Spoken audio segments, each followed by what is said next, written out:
That. There we go. Unmute that. Let's see here. All right, so we're going to do one more sound test here, guys. I know we're back. I think I fixed the bit rate problem as well.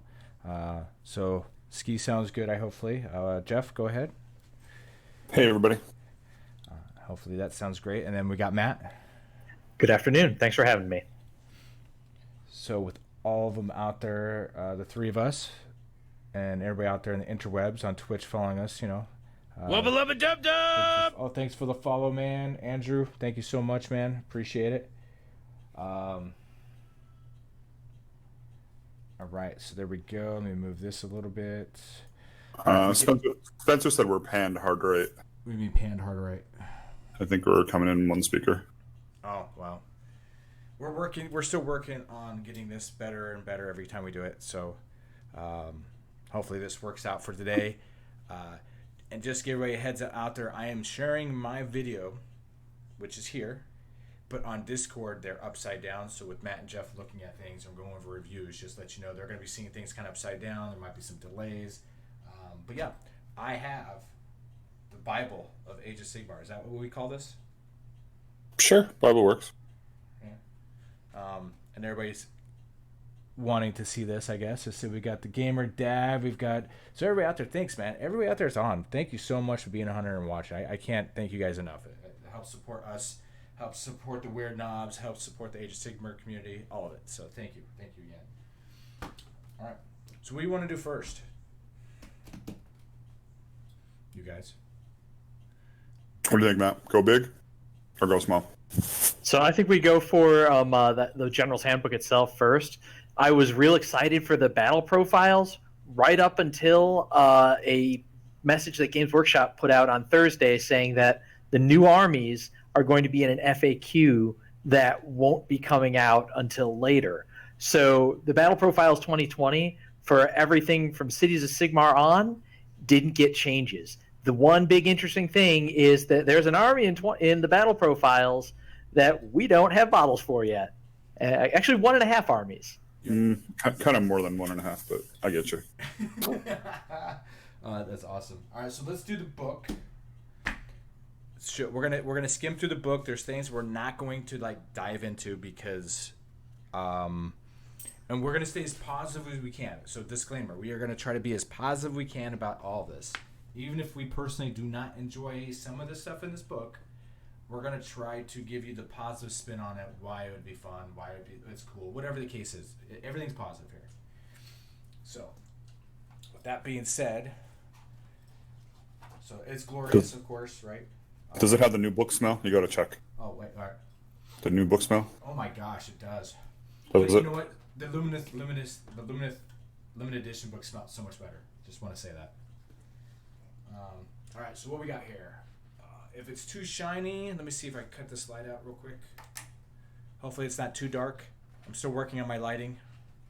Let me see here. Zoom in. There we go. That's better. Yeah, that's much better. All right. So contents. So you got to war, open play games, narrative play games, match play games, and then Conquest Unbound. So that's the 1, 2, 3, 4, 5 sections that are in this. All right. I need to get closer to my mic. All right, hold on here. Oh, move this over. I've been having some mic issues lately too. I don't know why. So, all right. Oh, that is much better. All right, here we go. So those are the sections. Let's see here. To war. We got to war. There we go. Narrative play, 3 ways to play, narrative, matched, and open play. See, I feel like I have a big shadow on the screen now. You're okay. It looks all right. Let me zoom out a little bit, but it looks good. Yes, the code. And sorry about my StreamBots bot. We're working on getting him fixed. He likes to yell at you guys for doing things. So just deal with him. Player's code. So I am so glad they keep adding this in to the book. Because it gives everybody a cardinal rule of principles and things to follow, so you don't get toxic players and stuff out there. So we've got the code of conduct. We've got open play games. First thing we're going to show off, Skies of Slaughter. So you guys want to talk about this at all while we're just kind of looking at it? To make an amusing comment about how the player's code of conduct saying to always greet your opponent with a handshake has not aged well over the last couple months since this was printed. Where's it? Let's see. What rule? I think it said gesture, actually. It said friendly gesture, if I'm not mistaken. I just saw the word handshake, such as offering a handshake, fist bump, etc. There we go. I just saw it right as the page was turning. The word handshake popped up. Yeah. Sorry to interrupt. Yeah. They need to add chicken wing to that. Like, get the chicken wing in there. The chicken wing elbow. Yeah. All right. That's good observation. I didn't even I wasn't that quick. So, Skies of Slaughter, new gameplay. It's for flying units. So, if you guys want to have some flying combat, this is the game for you. So this was like a version of this was in White Dwarf. So I'm assuming this kind of expands on what was there. Looking at it, so let's see here. We've got there's velocities, arcing, sequence of play. So they're calling impulses. So sequence of play. After step is complete, the battle can start. The battle is fought in turns, each in which is split into 3 mini turns called impulses. The impulses are carried out one after the other and followed by a recovery step. Interesting. So impulses. So you have an impulse there. That's how you use it. You do it in combat, right? Maneuver. So yeah, it's basically I think this was in White Dwarf. You're right. I 100% believe this was in a White Dwarf. Maybe they refined it with wordage, right? I mean, I'll be honest. I didn't really look at it too closely in White Dwarf. I mean, I don't have a lot of flying stuff in my armies. What? You have a bunch of bloodthirsters, dude. I mean, I don't know. I didn't really look at this one too closely. Okay.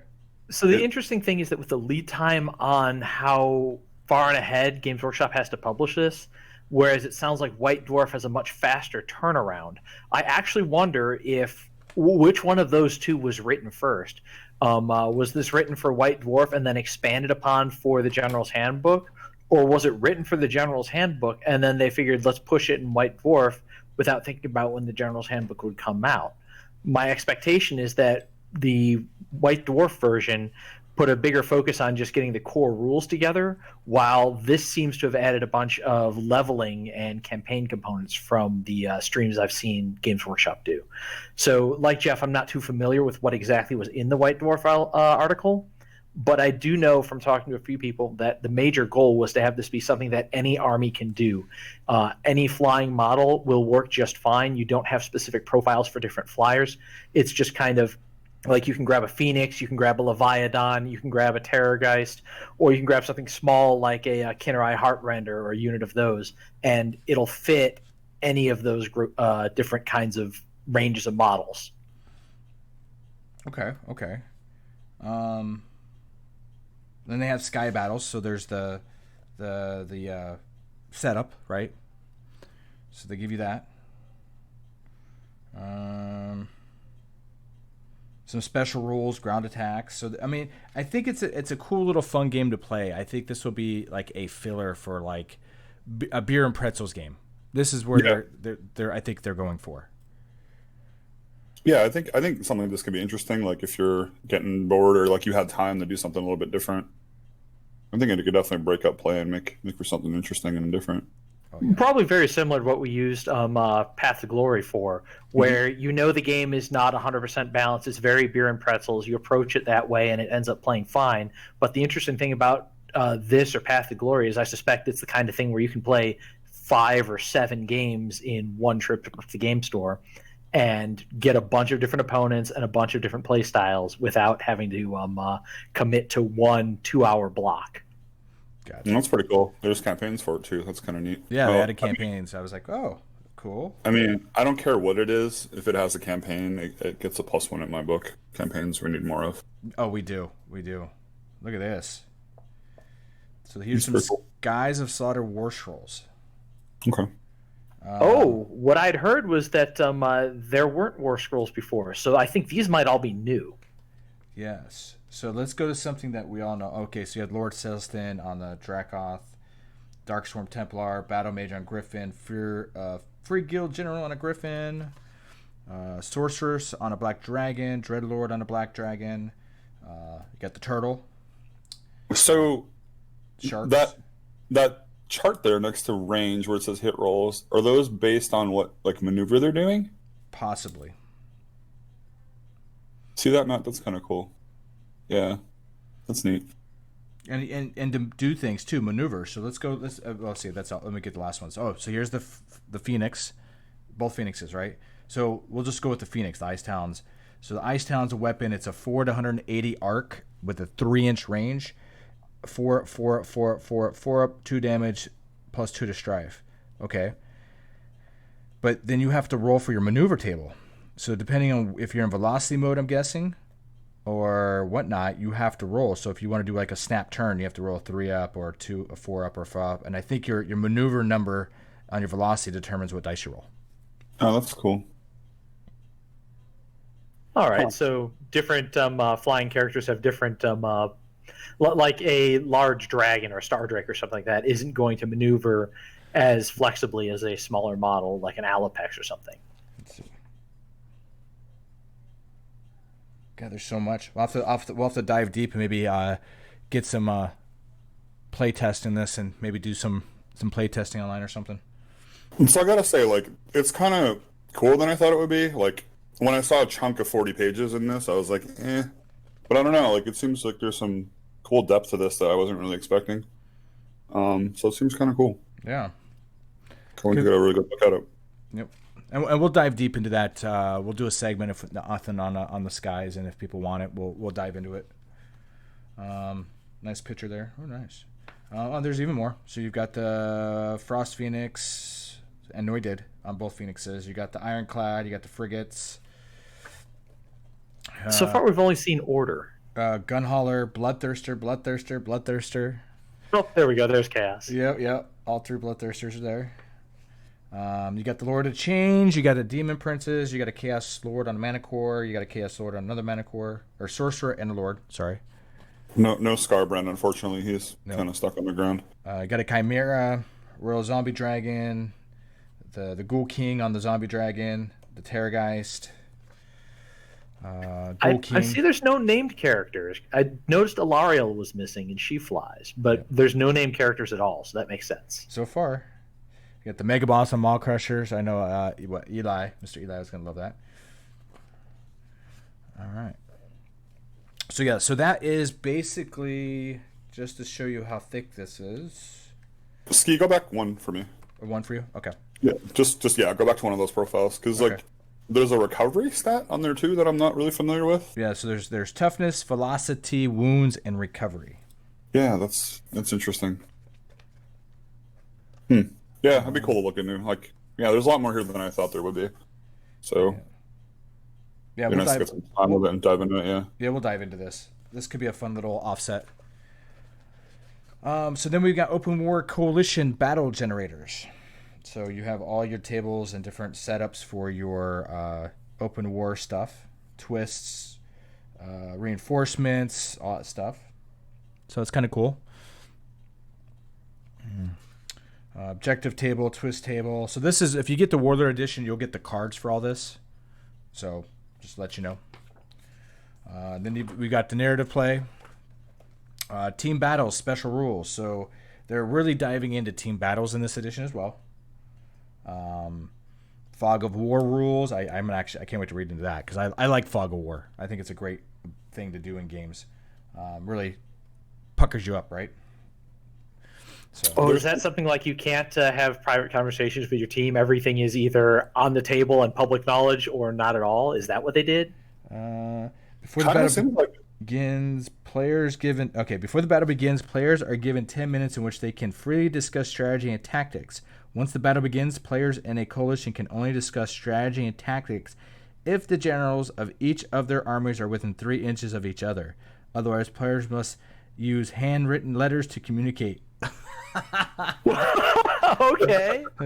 At the start of each hero phase, players are given 5 minutes to write any letters. The warlords of each coalition then roll off. Starting with the loser, the warlords take it in turn to pick one player in their coalition to send their letters until all players have sent their letters. The player must declare which of their letters are to be sent by land or which sent by air. For each letter sent by land, the player hands a message to the recipient, who cannot open the letter until the end of the movement phase of that turn. If for each letter sent by air, the player rolls a dice. On a 1 or 2, the message has been lost and is immediately destroyed. On a 3, the player hands the message to the recipient, who can open the letter at the end of the hero phase. That's some cool stuff. Like, I noticed too here, there's like those game master rules. Like, GM and something like this too, with somebody running it, has a lot of potential. I think there's some really neat stuff here. Yeah, I 100% agree with this. Yeah, I'm down with all this. This really is the kind of stuff that generates crazy stories. I remember a specific game. I think it was a free-for-all Warhammer Fantasy Battles game where there was a Skaven player who kept sending notes to a dwarf player on the opposite side of the table, and everyone's expecting this big betrayal where the two of them are going to team up. And at the end of the game, they finally ask, so what were the notes? And the dwarf player flips them over, and they're all just, I hate you, hates, hates, hates, hates, hates, hates, hates, hates. That's great. That's awesome. That is. So then it goes into organizing a campaign map, setting up a campaign map. So they're starting to really walk through people through to run some really good narrative stuff. So, I'm starting to get. I'm more flocked to this because it's no longer a what do I need to beat you. It's what do I want to play and how do I do it narratively. Coalition of Death, battle plans, divide and conquer, and the coalition stuff will make sense in a second, and you'll see here in a second. More battle plans for this. The anvil. Oh, so this is okay. So they kind of messed this up a little bit. I'm going to skip this section really quick.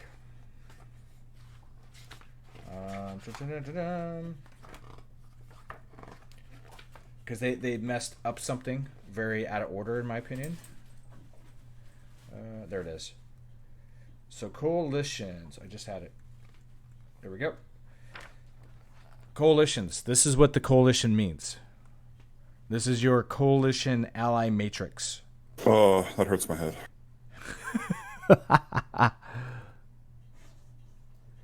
So that's where this will help you with your narrative and campaigns and who can team with who. That's what this is for. So I'm going to read this just real quick so people don't, fluster this a little bit. The following coalition matrix shows the individual armies that can form a coalition in a pitched battle coalition of death game. Not pitched battle game, not open play game. I mean, you could probably use it, but it's not for competitive. This has nothing to do with competitive play. So that's, I just want to, I wanted to just say that out loud from the book itself. So now we're going to go back. Let's see, someone said SOS. Oh, yeah, you wanted to see a map. So there's a map. There is the map of, I think this is Chalman. So yeah, got some areas you can use this to do stuff. Oh, come on. That's pronounced Shamon. Shaman. There we go. I got it right. All right. Now, a very cool thing that I'm actually working on something. So this guy right here is going to be my new name character. So I have a Kirkadirk. That's what I call it, right? Chaos Kirkadirk, right? He will be made into using the Anvil of Apotheosis. This is how you're going to create your custom champions. Apotheosis. Just so you know. But yeah, this is what I'm honestly most excited for. This is so cool. I was actually working on something like this for a local campaign for the Weird Knobs, and I saw that they were doing this, and I'm like, wow, job done. I don't need to do anything. Seems very cool. Just going to scan it a little bit closer so people can see it. I'm going to flip the page.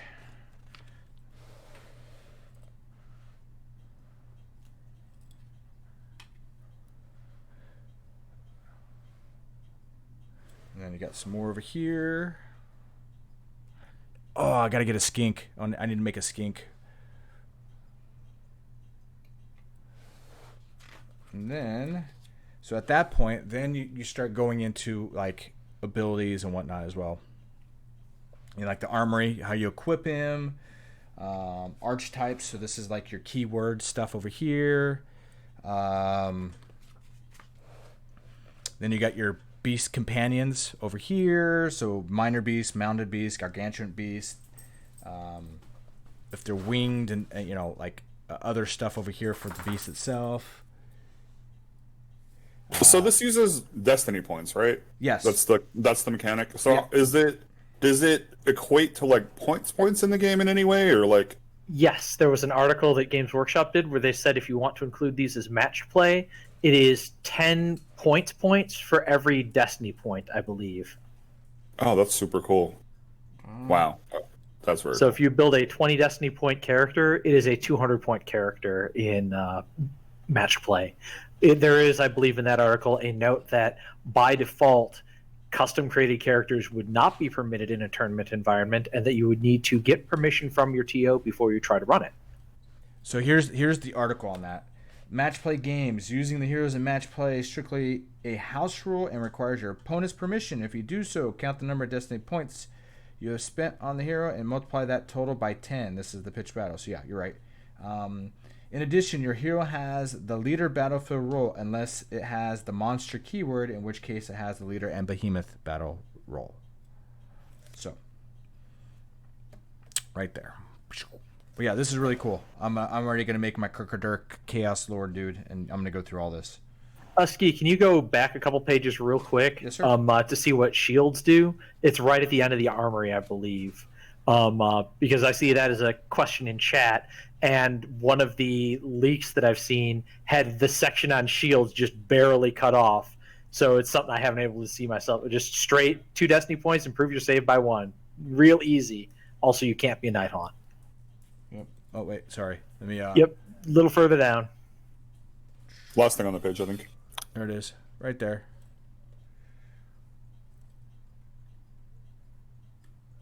Get a good view of that. There you go. And also, Noble makes a great question here. How well would these match up if you actually were to compare them to characters that come out of your book? Are these going to be more expensive points-wise, or are they going to be cheaper than their alternatives? Given that they start at 20 Destiny points, which is 200 points, my suspicion is that this is a cost-inefficient answer. So you'd have to get some major synergy or a role that your codex doesn't really perform, or sorry, your battle tome doesn't handle well, in order for it to be better than what your battle tome does inherently. But that's kind of a good thing.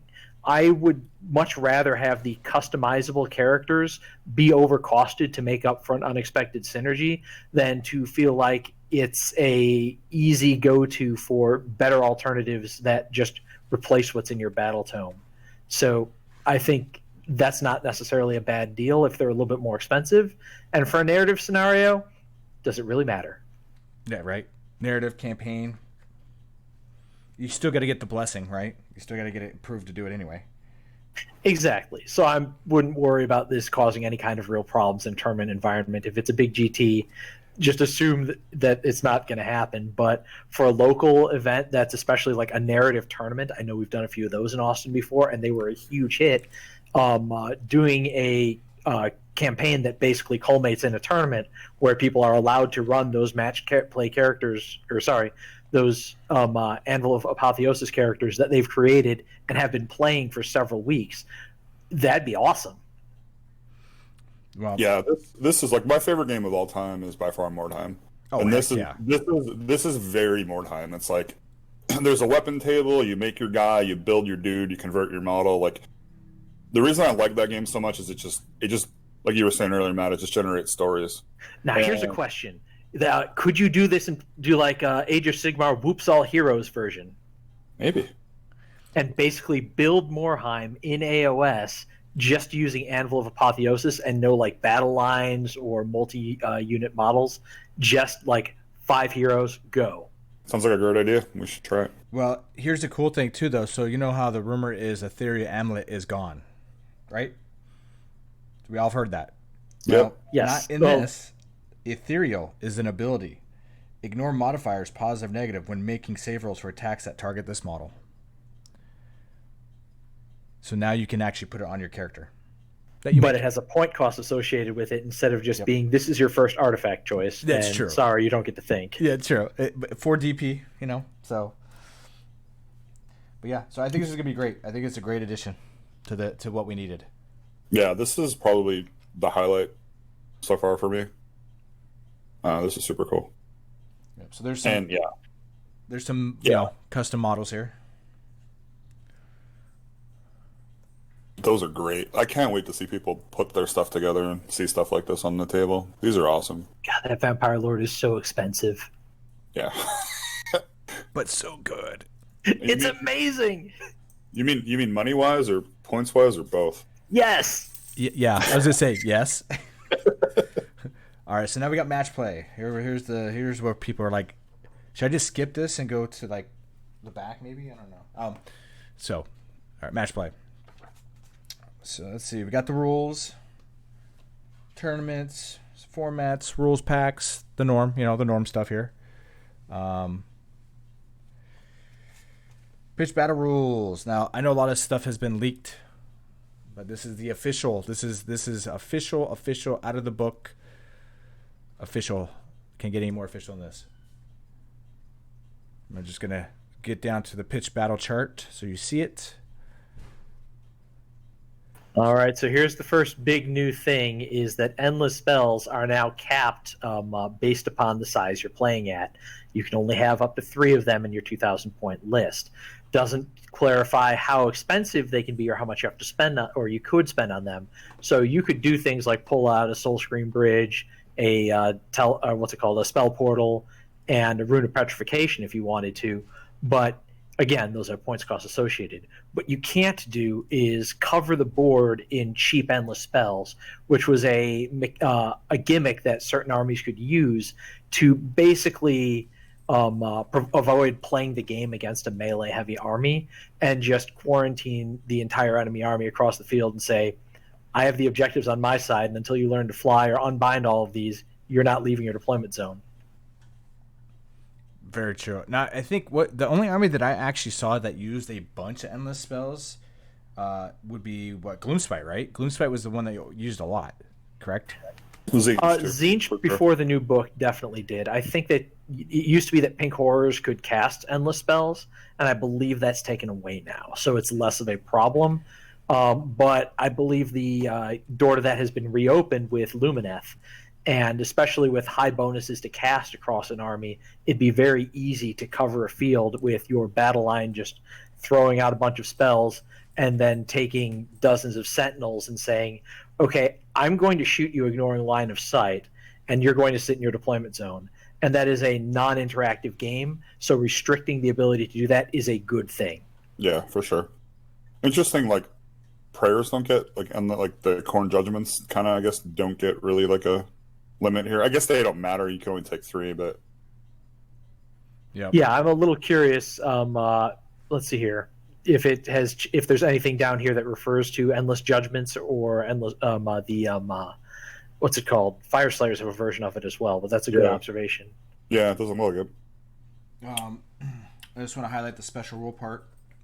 That way people see that too. I know it's been floating around, but that's official. Yep. So that's it. There's a few armies that get hit harder than others by that.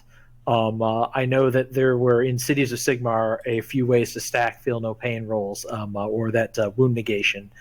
Definitely also a thing for Skaven.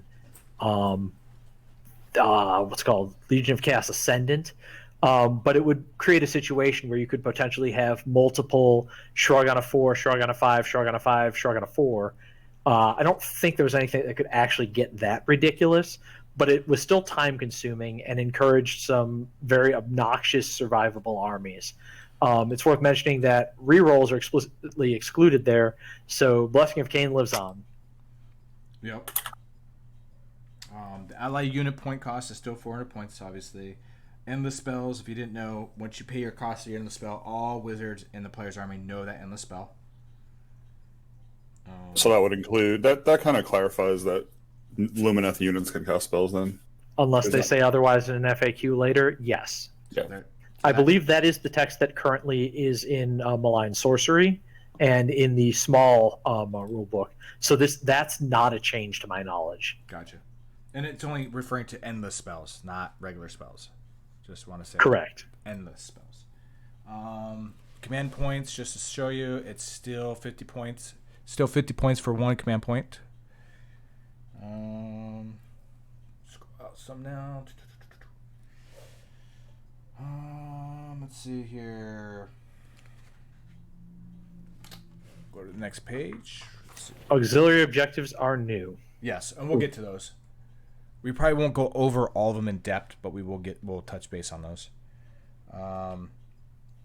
So terrain. Terrain is going to play a massive.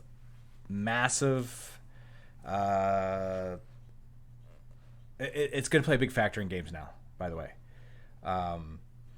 I kind of read through that real quick in some aspects. And so every realm has its own data sheet now. The realm itself, and it has the artifact and the terrain. And so when you pick a realm, and we'll get to that, all the terrain, even faction terrain, will get that terrain hazard or scenery table, whatever, right? On top of whatever else. So it's going to have some crazy effects on games. I didn't look at the setup on the terrain because last book was horrible.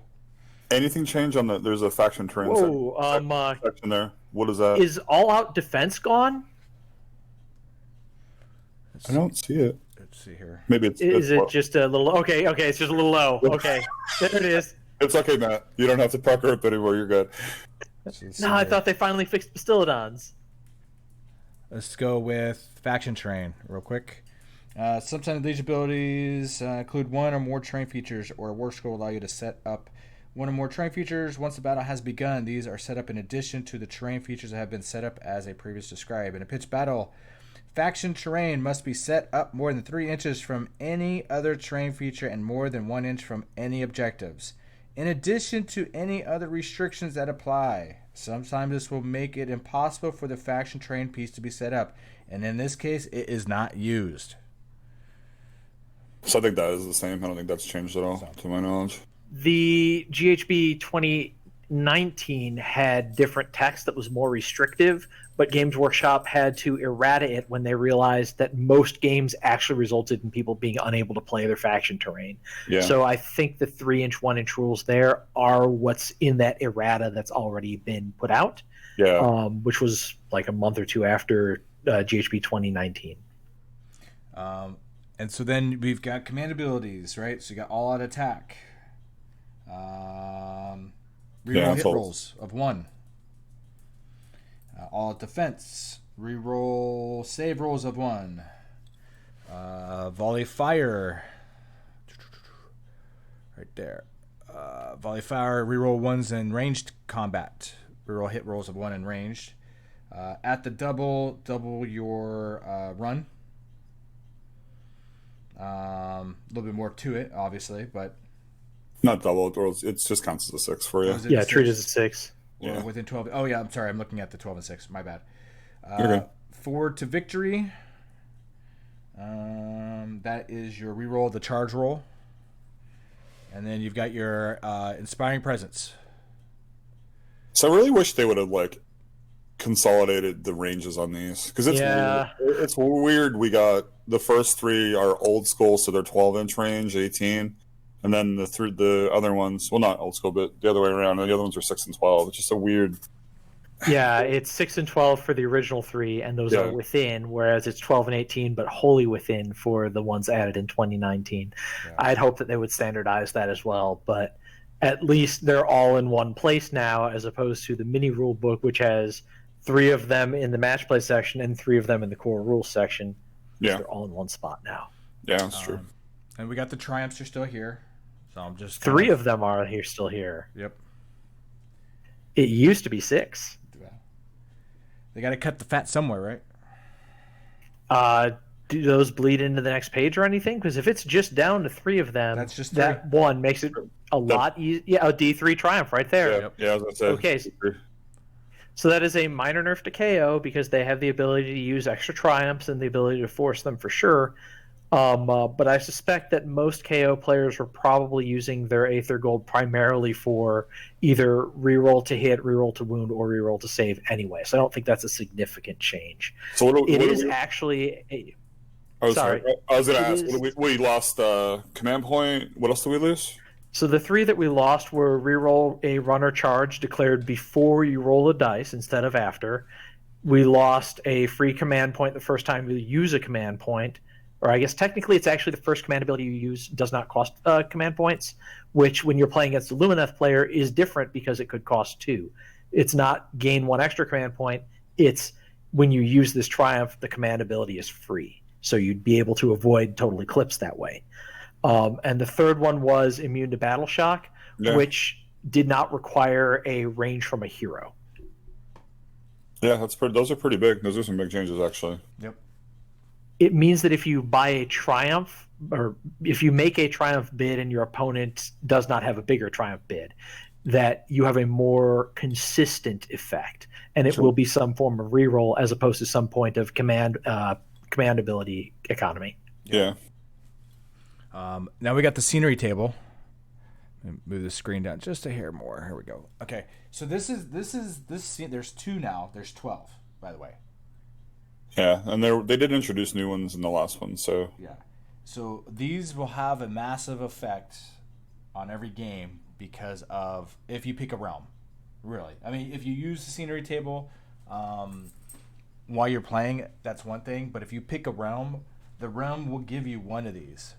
For instance, I know for a fact if you pick the realm of life, all terrain, even faction terrain, will have the healing on that terrain, on top of anything else that's on there.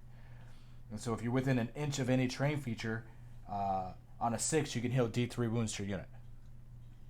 So that's going to be a big factor. Nullification, so this is going to be a new aspect of the game that people are going to be wanting to use, and I know it too. So this is going to be great. Let's go next page real quick. All right, so here we got battle plans. The scenery rules have been in the game. The biggest thing that's new here is that the realms are going to be incentivizing at least using one piece of terrain or one set of terrain rules across the whole map. I think that the new realm rules also imply that you can still have scenery terrain or scenery rules for each piece of terrain. Yep. In which case it would now have 2. But locally, at least, we haven't seen anyone really using those rules because it's too much to keep track of. I suspect that having them be part of the realm rules will incentivize people at least getting used to seeing 6 of them fairly consistently. And maybe that will eventually turn into being able to use the scenery rules more often in addition to having the realm rules. But for now, I'll take at least one of them being available. Yeah, we were going to use a smaller version of the scenery rules for War Games Con. Like we had it, so we already had them preset, and it was going to be half the bookkeeping is what we were going to do. So, but yeah, so here we go. We got Knife to Heart. We all know what that is, right? Yeah, but the deployment zones are different. So are the objective locations. If I remember correctly, Knife to the Heart used to have one of those weird L-shaped deployments. No, Knife to the Heart was the diagonal right down the middle. Yep. And then the objective was 20 some inches from the corner. I think 20 inches from the corner. Oh, that's right. It's you've done all the stuff with going ahead and putting these together. Yep. But it looks like they actually give you distances on the table now. Yep. Yeah. Yep. So they do.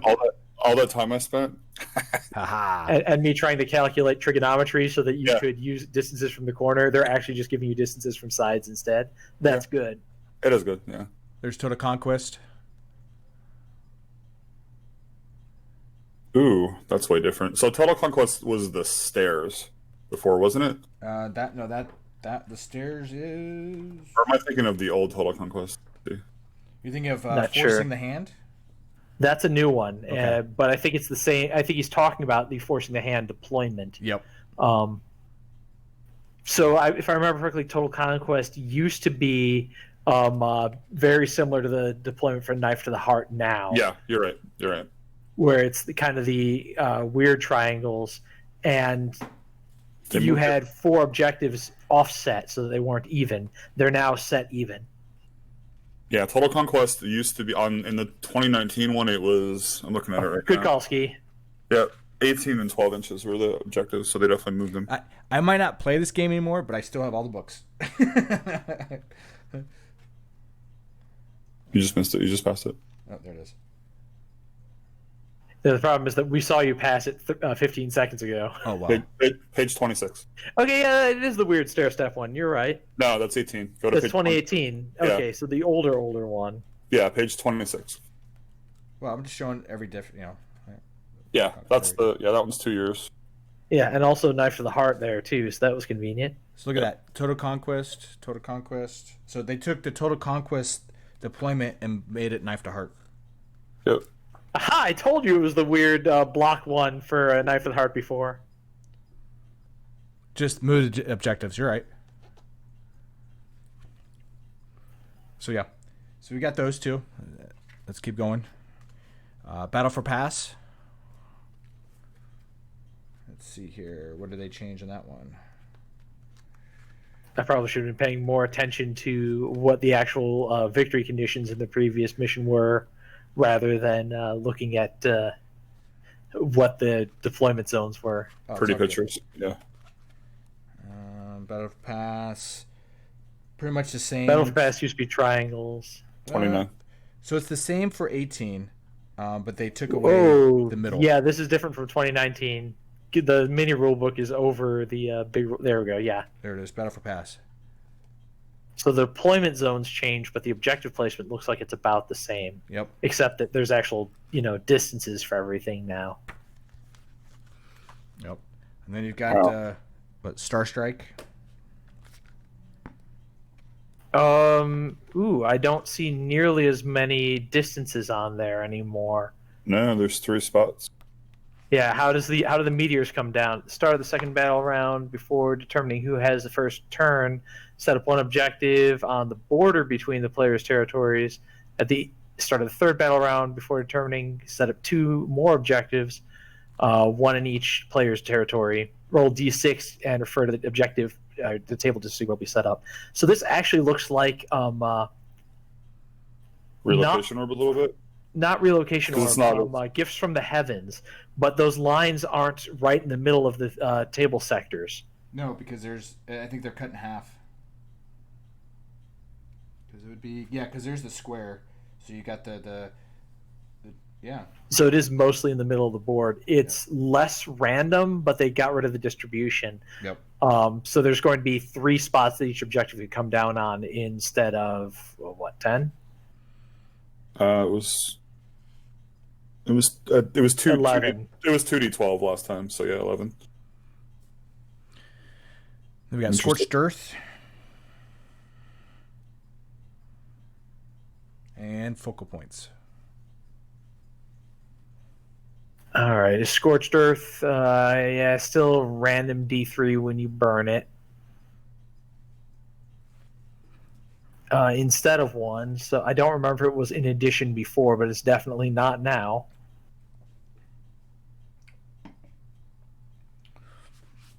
Let's see here. Core book. Trying to see if anything's changed. Ooh, an objective in enemy territories cannot be raised while there's an enemy leader unit within 6 inches of it. So if you have a hero near an objective, it cannot be or your enemy can't burn it. That's really cool. So here's the difference, though. Look at the deployment. Last year's to this year's.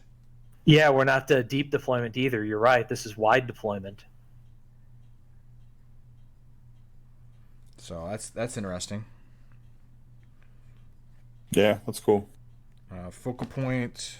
Let's just see if I can bring it up. Oh, there's focal point. So here's the difference on that one.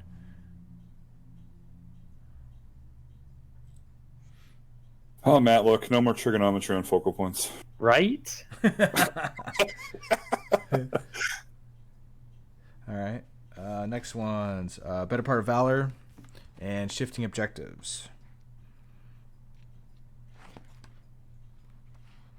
Better Part of Valor, that was also rotated 90 degrees. And yes, I'm looking at you, Spencer. I see you and Eli saying what I'm saying as I'm saying it. So there's Better Part of Valor. So you're right. They shifted it and the objectives. So they just basically turned the objectives in the deployment zone. That's all they did. Shifting objectives. They shrank the deployment zone. Interesting. Yeah, I don't know how much that changes. Oh, no. Outflanking is a lot easier now. Yeah. You can't screen the sides. That's actually fairly significant. Primary objective only worth 1. For each secondary objective, they score 1. If what's that last bullet at the end of shifting objectives? This one right here. If a player controls an objective while there is a friendly battle line unit within 6 inches of it, they score 1 additional victory point. Okay, so battle line units score additional victory points, but instead of being 3 for the primary, 2 for the secondary, the primary only adds 1 more point. So it's less random, but you can still get additional points. This is a incentivize using battle line mission. Oh, yeah. That's cool. I dig that. Better Part of Valor is the burn rate the same. Yeah, it looks like it. 1, 2, 4, 8. Okay, cool. Yep. If more than one of these criteria applies, use the one that scores the most victory points. Once destroyed, an objective is removed from play. Hey, what's that contest of strength line over there in Better Part of Valor? That is new. This right here. The normal rules for controlling an objective are not used in this battle. Instead, a player controls an objective if a friendly battle line unit finishes a move within 3 inches of the objective, unless that move was a retreat move. The player loses control of the objective if the battle line unit is not within 3 inches of it or is destroyed. Only one battle line unit can control each objective at a time. If more than one unit is eligible, then the first to arrive controls it. If an enemy unit controlling an objective is destroyed by an attack made by a melee weapon, I'm going to put quotations on that, by a battle line unit, then the attacking unit immediately gains control of the objective as long as they are within 3 inches of it. Okay, so those are the rules that we normally see for Place of Arcane Power and Duality of Death, and I think Duality is gone now. So those rules live on. We have 2 missions right here that incentivize battle line holding objectives. So that's a big help for armies like OBR, Daughters of Cain, Lumineth, honestly, where your battle line are really strong or really durable. Well, so one thing they're adding to, and we haven't really touched on until we get there, but like Glorious Victory, the player with the most victory points at the end of the battle wins a major victory. If the players are tied on victory points at the end of the battle, each player checks to see how many of their auxiliary objectives they have completed. If one player has completed more than the other, they win a minor victory. If both players completed the same number of objectives, the battle is a draw now. I like that more than kill points, because kill points is always real vague. It required a lot of bookkeeping, and as soon as someone started summoning, you got into an argument about, well, why don't your summon units give me kill points? Yep. I still had to kill them. Yep. So it's just cool they're using but I just like the fact that now it is cleared. There is draws now. There will be draws. There's no more like tiebreakers. It's major, minor, draw, or loss. Like I think it's gonna change a lot of things. Yeah, it's cool that we're doing the secondaries as tiebreakers, because I mean that's what we've been doing here in Texas Masters for a while. So yep, but there's no longer like we don't have to worry about the tiebreaker part. Yeah, like, and getting rid of kill points is so good. Yep. All right, so let's go next. So we got the Place of Arcane Power. Let's see here. Where is that one? Oh, that's a very different deployment zone. There we go. There's last year's. And it's on the left. Yep, they didn't get rid of our trig everywhere. So, but they at least gave you measurements, like you said. There's measurements now. Yeah, but it's all distance from the diagonal along the diagonal instead of distance up, distance over. So there you go. My trig argument was not wasted. Yep. Then you got the Blade's Edge. Blade's Edge is completely new. We'll get to that in a second. Place of Arcane Power has Heroic Conquest. Looks like the same thing as the Contest of Strength. What do you need for controlling it? A leader unit from their army finishes a move within 3 inches. So same as before, only controlled by characters. And they can't be retreating. But it is anything that is a leader. Is there any difference between leader and hero? So let's see. Unless the move is a retreated player loses control, only one leader unit can control each objective at a time. If one or more is eligible, the first one that arrives gets it. So isn't this that like really weird edge case where the non-hero cow is the non-hero cow a leader in Lumineth, but he's not a hero? He's not. He's a behemoth, so he wouldn't be a leader either. Yep. I think that may just be a nomenclature change. Not all heroes are leaders. Exactly. Okay, so leader's a battlefield role like battle line. So that may be. I think most of the time they overlap, but not necessarily all of the time. But that's a good little detail that people need to watch out for. Yeah, that's going to be a gotcha at some point. Yeah. Oh, I've been got so many times. I've learned my lesson. All right. Victory points. Do they accumulate the same way? Equal. Okay. Yes. Number of turns you controlled it. So yes. Yep. Equal to the number. Yep. See here. All right. Blade's Edge. 100% new mission. I don't see anything else that changed in place of Arcane Power other than the deployment. Moves over. How exactly do you do that deployment? Is that some distance from just on blades? We'll go back to Place of Arcane Power and see the deployment in a second because I want to know how far apart my army is from the enemy army. Wow.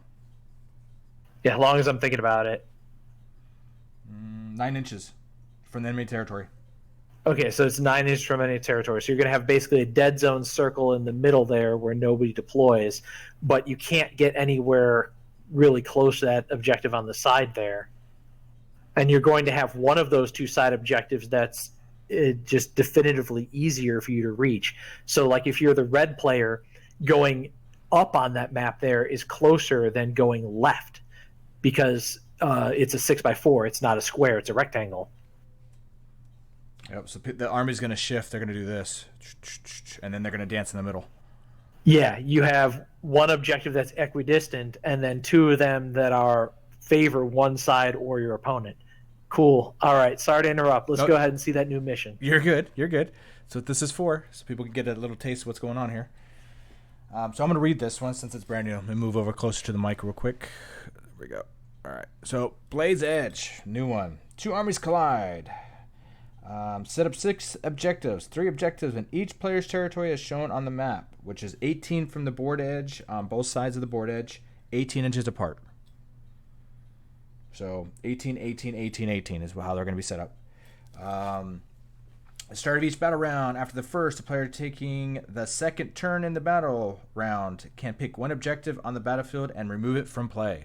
Sorcerer Streams. Yeah, I'm so glad they're doing this one. Setup. Yes. The players alternate setting up units one at a time. Starting with the player A, players must set up units wholly within their own territory and more than 12 inches from the enemy territory. The territories are shown on the map.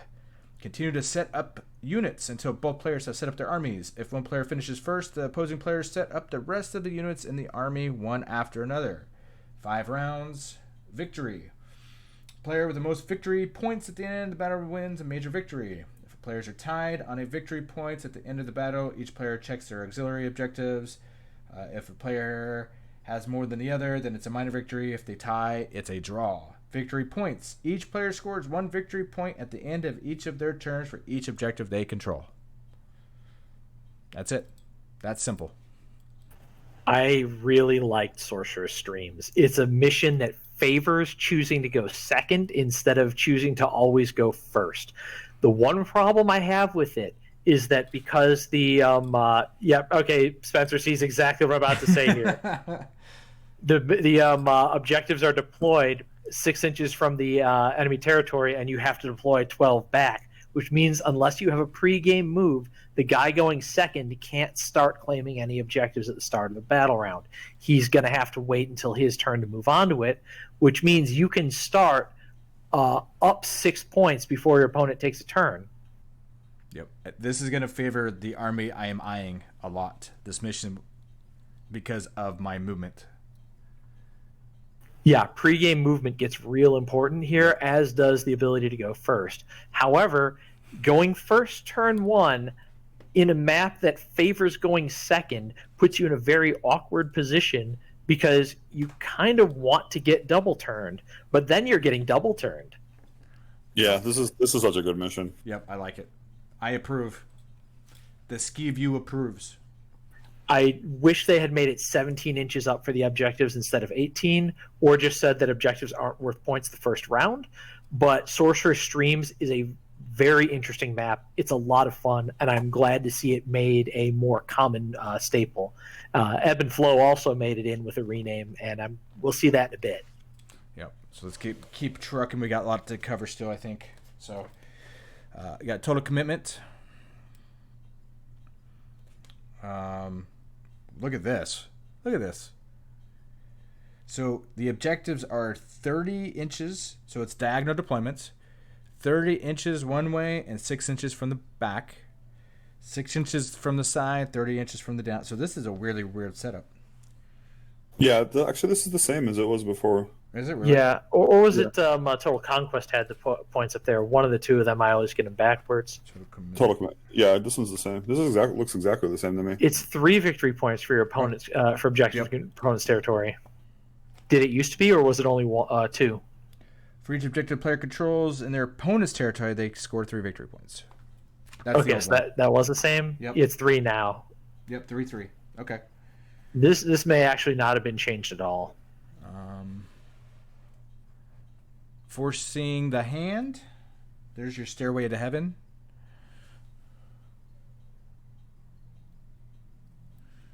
Yeah, this one was actually visible in the pre-orders for the premium General's Handbook on Games Workshop's website. They had a card that showed Forcing the Hand. Okay. And it is Ebb and Flow from, what's it called? Malign Sorcery. Yep. It might be, I think Ebb and Flow was 9 inches from enemy territory deployment, and this is 12, which has the awkward implication of it being very hard to actually start controlling your own objectives. So it was Ebb and Flow? Is that what it was? Yeah, in Malign Sorcery. It was not in the small handbook. Oh, so I have to... all right, hold on. Let me look.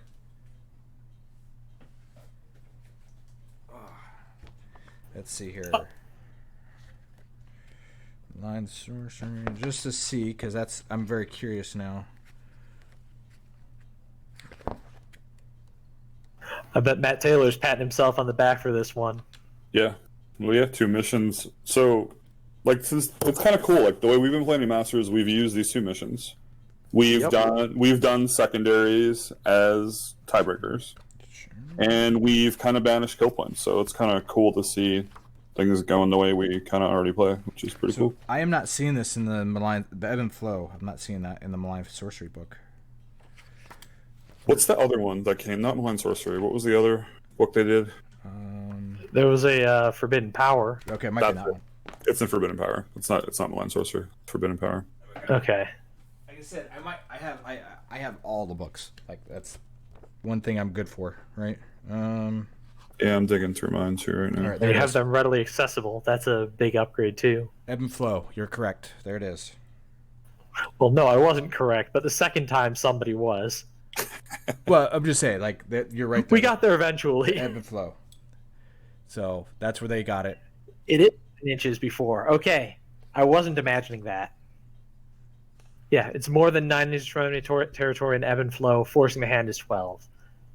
Anyway, go ahead and read off how this one plays, because anyone who didn't have Forbidden Power is going to be looking at this going, this is new, and getting all the rules down here makes it easier.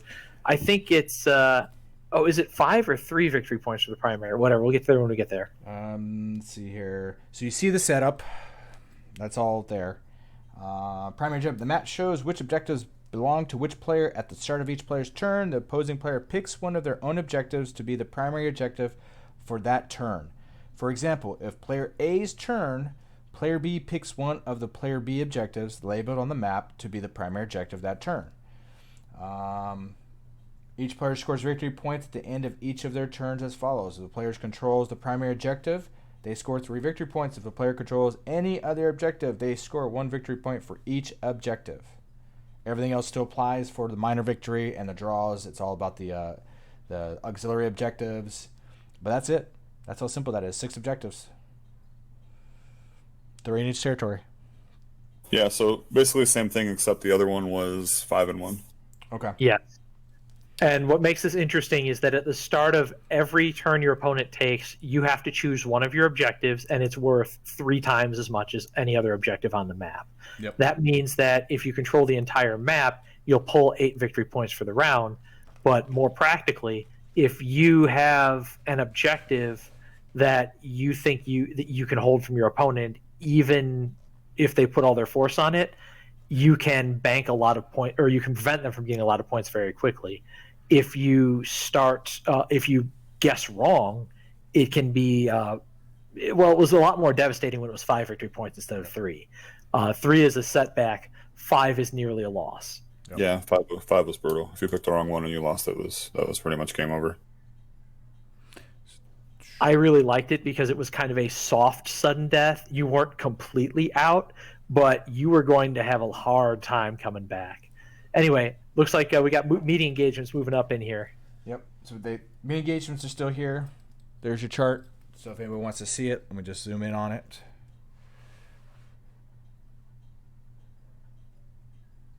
There's your layout for meeting engagements.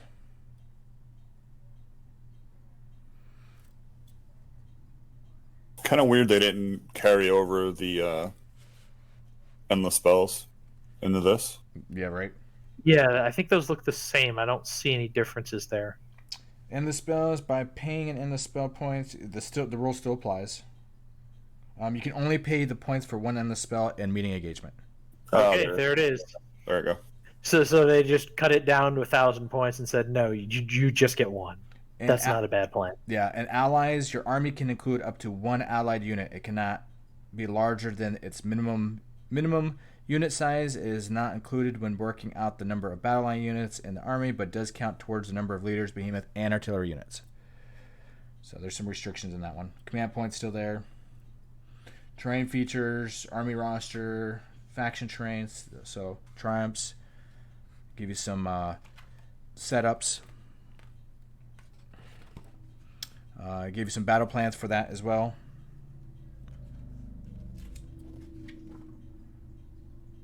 Give it a couple seconds.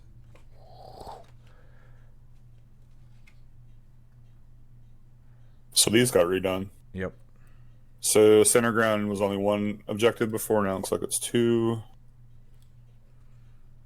Borderline, that one looks largely the same. Looks like the victory points are still scored at the end of battle rounds instead of each player turn. Yeah.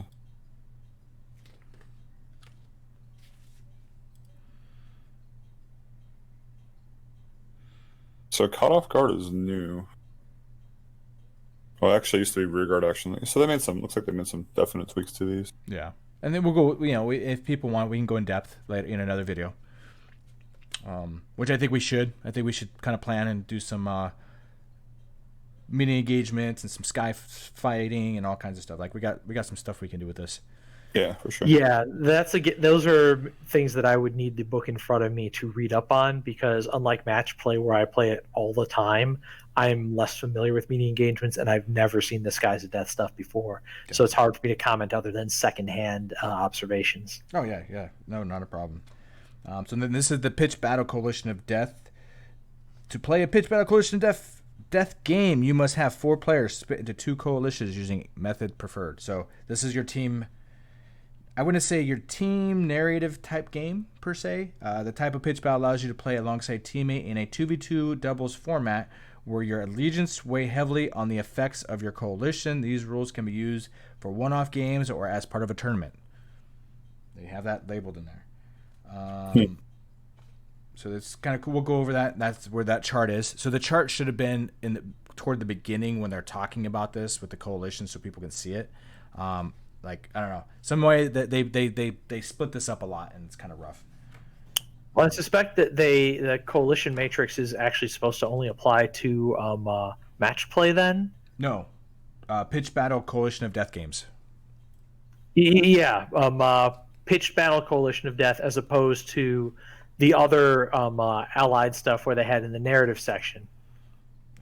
Yeah, that's what. Well, yeah, the Fallen Coalition matrix shows the individual armies that can form a coalition in a pitched battle coalition of death game. The restrictions that your coalition will face on the battlefield will be determined by the hostility of its alliance. Use the key to find out which armies or legions can form a coalition with. Battleforged coalitions are armies that have formed strong bonds over the numerous tests in combat, while fractious coalitions operate with a degree of caution and always keep an eye on their allies.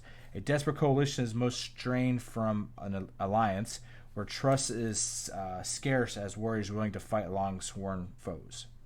So, yeah. So I like how Deepkin. That one thing there looks like a monster from like Space Invaders, and then there's a giant F right underneath it. I just can't unsee that stuff. I'm sorry. Where? So you got the F at the bottom on the left page there. The F. Yeah, you see the F, the orange F. Oh, right here. Yeah. And then you got the Space Invader guy with the 2 red eyes and like the little things coming on the side, like from Gallagher or whatever. Yeah, pixelated. Yeah. Yeah, Jeff. Yeah, I don't know. It's my artist brain. I'm sorry. That's something. Oh, I agree. I think this book is designed for narrative play. I mean, nothing against match play, but I think they're trying to really get things going for like so let's just talk real quick like War Games Con. I would be more inclined to do a narrative massive game like the narrative guys do for 40K, do it for Age of Sigmar for 2 days, than do a match play tournament just for me. There's just so much more you can do, have so much more fun in some aspects. I'm not saying match play is not fun, just it's not everybody's cup of tea. Yeah, I think what I'd like to do is kind of peel some of the stuff into match play, like the character stuff and stuff like that, and kind of bring more of a narrative to it. Yeah. And I mean, it does kind of seem like company direction too. Like if you look at the new 40K stuff, there's a lot of, more narrative, less, whack people over the head with a hammer stuff, which is kind of cool. Ooh, here we go. So I'm just gonna zoom in on the section, and we'll just move from there. All right. So Realm of Battle. So now here's what they're doing with the Realm of Battle rules. What they're doing is they are taking the Realm artifacts, the features, the magic, the command, and it's one of everything onto one little data slate. So if you say you're going to pick the Realm of Fire, you get access to everything in here, and that's it. There's no other picking. There's no like, I want to pick this command trait or that spell. No, this is what you get. So that's based on where the battle is set, right? How do the Realm artifacts fit into this? If in match play games, you will choose which mortal realm you and your opponent will be fighting in. This will determine the Realm of Battle rules that will apply to the battle, including Realmscape features and Realm Sphere magic, as well as unique command abilities and artifacts of power. After picking a battle plan to use, you must pick a mortal realm for the battle to take place. The players roll off, and the winner picks the mortal realm for the battle. On pages 102 to 107, you will find the Realm of Battle rules for each of the mortal realms to be used in match play games. If you decide that your army is from a specific mortal realm and wish to make one of your artifacts of power a realm artifact, you must pick the realm artifact for your chosen mortal realm from the following pages instead of using the artifact from Malign Sorcery. So basically the same. Now there's just going to be 8 artifacts, which is kind of cool because that stuff needed to go. Right. Though, did you? I may have missed that. Did it say that you use the realm artifact for the realm you're playing in? Does that mean that both players get an extra artifact, or no? It works the same way as it does currently. So if your army comes from Aksha, you just take the realm artifact. Okay. They just have it all consolidated on the one thing here, so you're not getting like a free artifact choice or anything. It's just if you come from that realm, you can pick that artifact. So same as it is today. Yep. Okay, so nothing huge changed, just that they're actually consolidating it down to one spell, one command ability. I think it was only one command ability before, and one Realmscape feature. Yep. Yeah, before it was a mess. Like I really, and I kind of think that's why people didn't play with it. I think this will be really interesting. I think this will let people play because now you know how games. Like if I'm playing an Akshi, it actually is always the same. I think this is a really cool change. And what drives my mind, and we'll kind of go over it. Like, of course, you have your Fireball still from the Realm of Fire. So a lot of the spells have not changed. They just took one out. Like they picked one. Okay, we're going to use this one. It's the Realm features. This is what I was talking about earlier. So this is going to have a major effect because when you use this, it says terrain features, including fast terrain, have the volcanic scenery rule on page 75, in addition to any other scenery rules that they have. So if you're playing in this realm on that table, every piece of artifact will have volcanic. Every piece. Doesn't even matter. Which is cool, but that's going to be a lot of upkeep too, depending if you're using the other scenery rules. You know what I mean? So there's going to be a lot of craziness going on. Yeah, that is going to add a lot of stuff, but it's still not nearly as bad as it used to be. No, let's see, what is volcanic? I don't even remember now. 75 real quick, just to give you an idea. We went over life. Volcanic, at the start of each hero phase, roll a dice for each volcanic terrain feature. On a 6, each unit within 1 inch of that terrain feature suffers D3 mortal wounds. Ugh, man. So imagine all that terrain. That's every 6 or every phase too, not your hero phase. Yep, every phase. So suddenly, like my slaughter priest standing up on top of my skull altar, kind of a little scary right now. Yep. That's okay. At least you don't play Sylvaneth. He's got woods on fire. Yeah, I'm not thrilled with this. Oof. Yeah, that's brutal. Okay, so let's go. Let's just hit the artifacts because the spell is a fireball spell. We got the terrain feature artifact for fire. Pick one bear's melee weapon. If the unmodified hit roll for the attack made by the weapon is a 6, that attack scores 2 hits on the target instead of 1. Make a wound and save roll for each hit. Command trait. Hero phase. Pick one friendly unit wholly within 12 inches of a friendly hero. Add 1 to the run and charge rolls made for that unit until 1 to the charge rolls made for the unit until your next hero phase. The same unit cannot benefit from this command ability more than once per phase.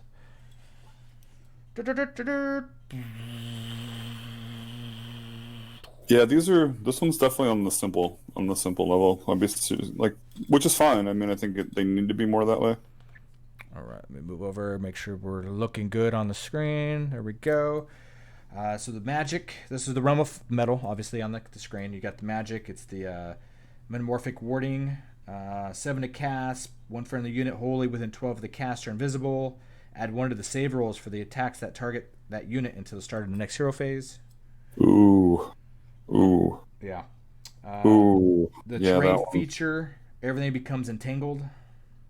Or entangling. And that's the -2 to run and charge. I believe so. Mistaken.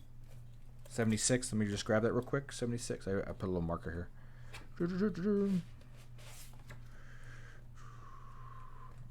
70s or 75. Sorry. Tangled is subtract 2 from run and charge rolls to a minimum of 0 for units that are within 1 inch of the terrain feature. Ooh. Yeah, that's going to be interesting. Yeah, that's rough. Has some particularly mean effects when you're looking at things like Demon Prince of Corn. Yeah. Oh my gosh. Cut in half -2. Yeah. Yep.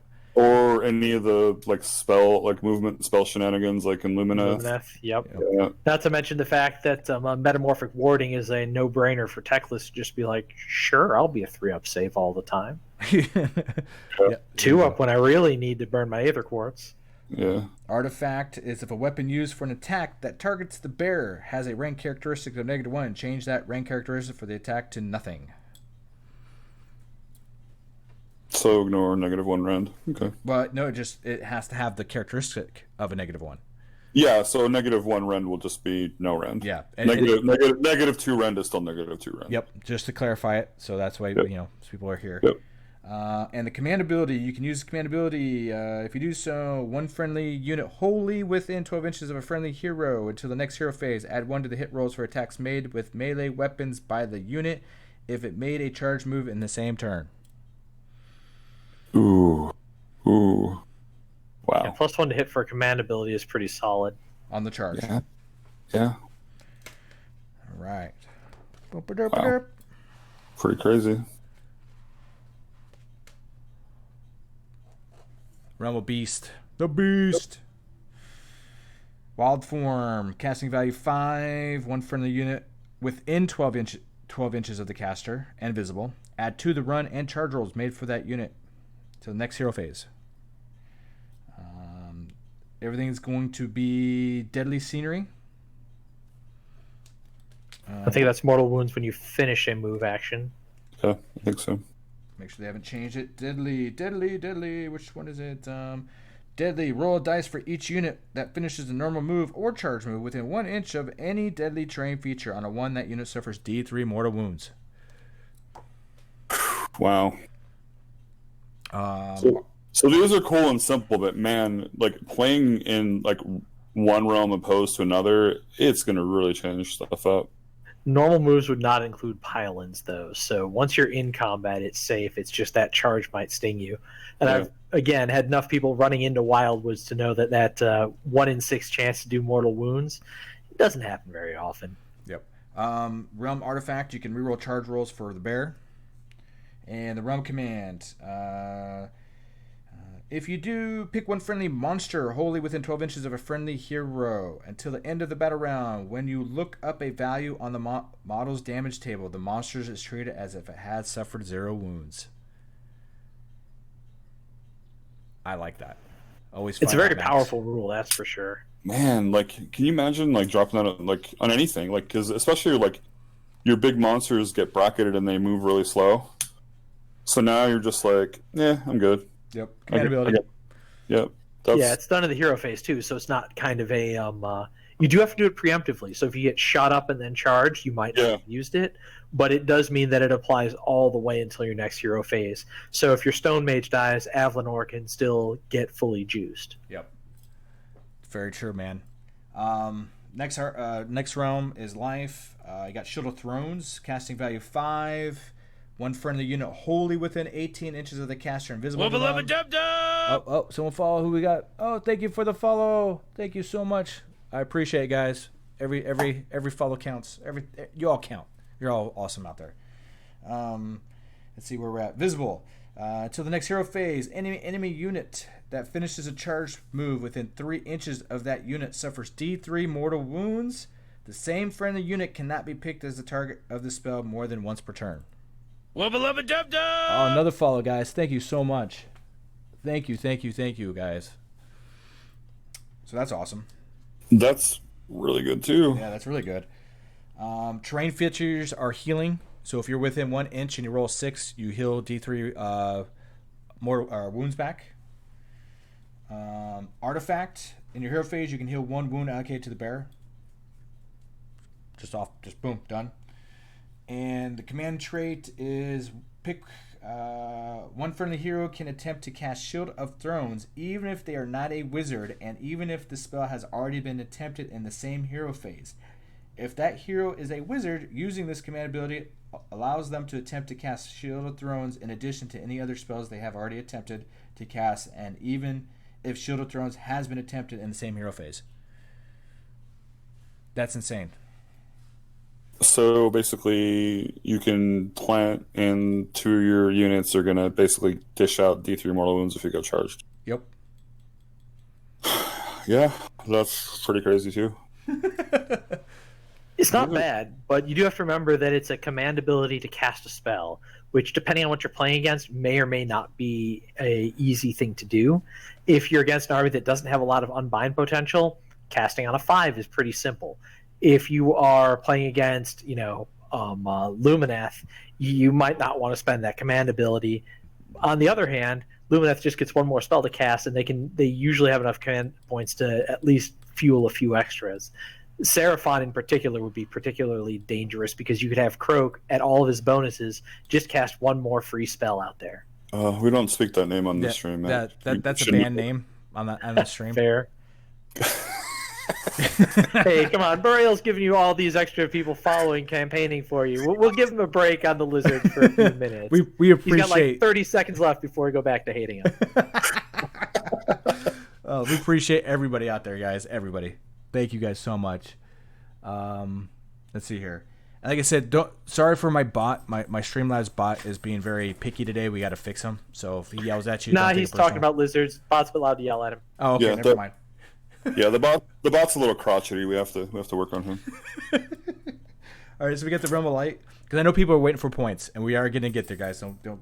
And then we're going to upload this to YouTube as well, so don't be afraid if you can't watch it all. It's on my YouTube as well. So we got Realm of Light. I think we've already talked about this at one point, last week, by the way. So the spell, Purity of Defense. Casting value 5. Pick one friendly unit wholly within 12 inches of the caster and visible to them. You can reroll save rolls of 1 for attacks that target that unit until the start of your next hero phase. Realmscape is going to give you mystical scenery roll. What is mystical? I don't remember mystical. 6 of Feel No Pain. Yep, ignore wounds on a 6. Roll a dice each time you allocate a wound, mortal wound. Wait. Roll a dice each time you allocate a wound or mortal wound to a model within 1 inch of the mystical terrain feature on a 6. The wound is negated. Okay, yep. So it is your Feel No Pain 6 up on mortal wounds and wounds on terrain features that are with 1 inch. That's awesome. Yeah, which no longer stacks with any other Feel No Pain. So if you're like, cool, now I get to stack it up. No, sorry, you don't. Yep, right. You get the bet. Artifact. You can reroll hit rolls of 1 for the attack made with a melee weapon by the bear. Real simple. Command ability. Here is the one I think. Is this the one we talked about? Hero phase. One friendly unit wholly within 12 inches of the friendly hero. Do not apply the cover modifiers to save rolls for attacks made by the unit until the start of your next hero phase. That would hurt Deepkin. That's what I think. Yeah. No cover saves. Deepkin, Sylvaneth are both really good at getting cover saves. Yep. Off the top of my head, I can't think of any other armies that have ways to generate cover easily. Small units that can just sit in a piece of area terrain will be another thing to keep an eye on. Just an easy way to get rid of that is a big deal. Though the fact that terrain is giving you mystical instead is a bit of a balancing factor. If you don't spend that command point, you've gained a 6 of Feel No Pain. If you had Feel No Pain already, well, this realm's not for you. You are the weakest link. Realm of Death. Ripples of the Necroquake. Casting value 7. Successfully at the end of the phase, until the end of that phase, add 1 to the casting rolls made for friendly wizards, and the casting roll is for an endless spell. So endless spells get a +1. After you've cast a different casting value 7 spell instead. Yep.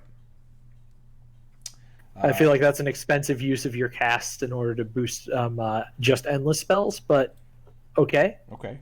The realm feature is great. Nullification. Oh my gosh.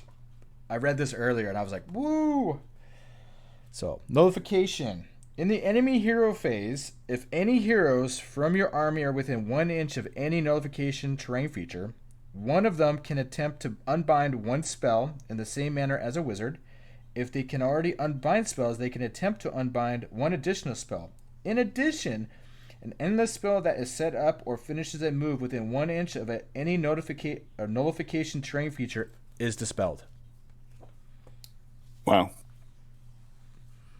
So that's pretty cool. That is really interesting. So it feels like that Ripples of the Necroquake spell, their intent was probably to make it, because everything is going to be removing endless spells and harder to cast endless spells in the first place, they wanted a way to compensate people so that they could add an additional or get a bonus to cast them. I'm not entirely sure that it accomplishes that goal, but I can see what they're trying to do is say when you're playing in Shaiish, you are a very different magic just doesn't work the same way is kind of what they seem to be going for. Yep, I agree. Very like Beryl the Painter said, super flavorful. I think it's great. The artifact is reroll save rolls of 1 for the attacks that target the bearer, and the command trait. If you do so, pick one friendly unit wholly within 12 inches of a friendly hero. Until the end of the battle, roll a dice each time you allocate a wound or mortal wound to the unit. On a 6, that wound or mortal wound is negated. So free feel, no pain. Yep. Not bad. Cost command point is not free. Well, not true. You get a command point. You get a command point. Wait, wrong game. All right. Realm of Shadow. This is what I really enjoy, the Realm of Shadow, by the way. This one's interesting, yeah. Yeah, so the spell, Judgment of Shadow. By the way, disclaimer, if you haven't got a chance to read the Lumineth Realm Lord's book or have seen any fluff in it, I really suggest reading it because it really goes into the realm of light and shadow, and it's a really good read. So the fluff in it is really good, by the way. So Judgment of Shadow has a casting value of 7. If you successfully cast, pick one enemy unit within 12 inches of the caster that is visible to them and roll 7 dice. For each roll that is less than the unit's unmodified save characteristic, that unit suffers 1 mortal wound. If the target has an unmodified save characteristic of dash, it suffers 1 mortal wound for each 2+ instead. It's a better version of one of the Lumineth spells, though it's a fixed 7 dice as opposed to roll a number of dice equal to the cast value, so maybe not quite the same. True. Good way to pick off heroes with lighter armor on them, which is a lot of support heroes. Oh yeah, a lot of some battle line too. Right? Yeah, you can ding them up pretty good. You're not going to completely eliminate a squad with 10 wounds, but Yeah. you can do some decent damage. The only thing to watch out for there is that 12-inch range. Yeah. So it's not, a 18-inch poke or anything like that. Though you do have to watch out for Marathi or somebody on a Balewind Vortex getting a little bit crazy with it. True. The Realmscape feature, you're going to get Overgrown on everything. That's one that blocks a line of sight, isn't it? Yeah, models are not visible to each other if an imaginary straight line 1 millimeter wide drawn between the closest points of the two models cross over more than 1 inch of any overgrown terrain feature. The scenery rule does not apply if either model can fly. So, yeah, line of sight blocker. Seeing this happen more often will save me a lot of time explaining how Wildwoods work. Yep. Yes, it will. Artifact, you can reroll wound rolls of 1 for attacks made with melee weapons by the bear. And the command ability is once per battle. This is a once per battle. At the end of your movement phase, if you do so, pick one friendly unit wholly within 18 inches of a friendly hero. Remove that unit from the battlefield and then set it up again wholly within 6 inches of the friendly hero and more than 9 inches from an enemy unit. So, a little free teleport once per battle. That one's super cool. It is a mini teleport, though. It has to start within 18 inches of the hero and then has to be wholly within 6 when it finishes. So you can teleport a good distance with that, but this is not going to turn every army into Seraphon or Change Host or anything like that. Yeah. It's very, very powerful, though. Teleports are always strong. I'm just sharing a picture. There he is. Sharing a picture. Look at that thing. Oh, that's awesome. So there's one of the new giants. If you guys have not seen them, that is one of the new giants and one of the new armies, by the way. There's a picture of one. And just remember, that's next to a bunch of cavalry. What are those? Juggernauts or something? That's the Chaos Warriors. Vanguard? No, just regular Chaos Warriors. Yeah, regular Chaos Warriors. No, it's a Karkadrak in the middle. Yep. No, it's a Karkadrak, yeah. Okay, I couldn't place. I'm like, that's not a horse. And then you've got a Morghast over on the left, and that thing is still huge compared to the cavalry and Morghasts. I'm just confused why Chaos is running. That's just not right. It's a big giant. What do you expect? They die and give their skulls to Khorne? Yeah, right. Come on. Maybe he's an ally. They're leading the charge. He's behind them. So we'll get into that part. Mm-hmm. So here's your match play auxiliary objectives. In match play game, after setup is complete, but before players determine who has the first turn, each player must pick 2 auxiliary objectives to apply to their army for the battle. Once both players have picked their objectives, they must reveal them to each other simultaneously. In a match play game, if you complete more auxiliary objectives than your opponent, you count the result of a draw for the battle as a major or minor victory. So, if you main objective then it goes to auxiliary objectives, and then if that's still tied, then it goes to a draw. That's it. That's cool. Yeah, kind of what we were using in most of the Masters tournaments here. So let's just go. I don't think we have time to read them all, unfortunately. Yeah, just zip through these really quick. People are waiting for points. Yeah, I know. So there's one page of it. There's 1, 2, 3, 4, 5, 6, 7, 8, 9, 10, 11, 12, 13, 14, 15, 16, 17, 18 on this page right here. Oh, that's awesome that there's that many. And that's all of them. It's all on one page. Okay, that's cool. That there's just some definite choices. So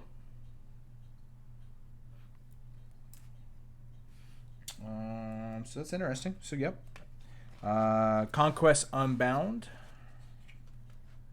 It does say up there that they are tied to your that particular mission. It's not one that's selected at list creation, so you would be changing your auxiliary objectives from game to game. Yes, they're like the secondaries.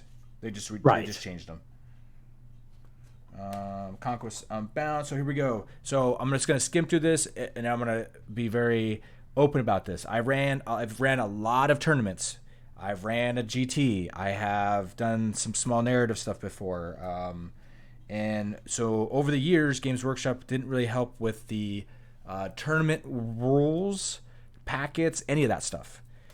They are starting to put tournament packets and give you an outline exactly how to do it all without even having to do work, which is great. If you want to do this, you can. So you have your pitch battle tournament pack. You have your they even do a schedule for you. So if you're having problems and like I don't know what the time frame is, they give you a time frame right here. 1 day time frame, 2 day time frame. So it's great. They give you result form, so they give you a scorecard where your opponent has to sign, and it tells you everything. So if you're worried about trying to figure out points, this gives you everything you need. And I'll just for instance, major victory 60 points, minor victory 40 points, draw 30 points, minor loss 20 points, major loss 0 points. Yeah, so it's great for a scorecard. So you got one for pitch battle, you got one for meeting engagements, so they have a tournament pack for that as well. They do a pitch battle Coalition of Death tournament pack, which I'm actually really like. Jeff, we need to look into this. We really do. Yeah, that looks fun. They do a team format battles. It's in here now. So check. This is something. Okay, I'm going to explain this. When I've looked into this is what they did at Adepticon for their 4-man tournaments. Is almost, not to say it's identical, but it's they're pulling from that, I think. And I'm just going to read the first little paragraph. To play a team format game of Warhammer Age of Sigmar, you will need 8 players divided into 2 teams of 4. Each player must follow the battle host pitch battle chart restrictions on page 72 when picking the army.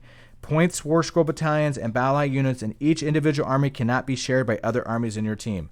That's exactly how they used to do it at Adepticon at the 4-man tournaments. This is amazing. I want to do this. This is something I am looking at running because it's so much fun. The way it's designed, it's a lot of fun. And it's actually more cutthroat than the actual GT championships are. These team tournaments are amazing. And the themes you get, the people, clothes people wear, this is where you will see gaming groups rise. It's something like this. Team format tournament pack. Open war army generator. So they brought this back. The open war.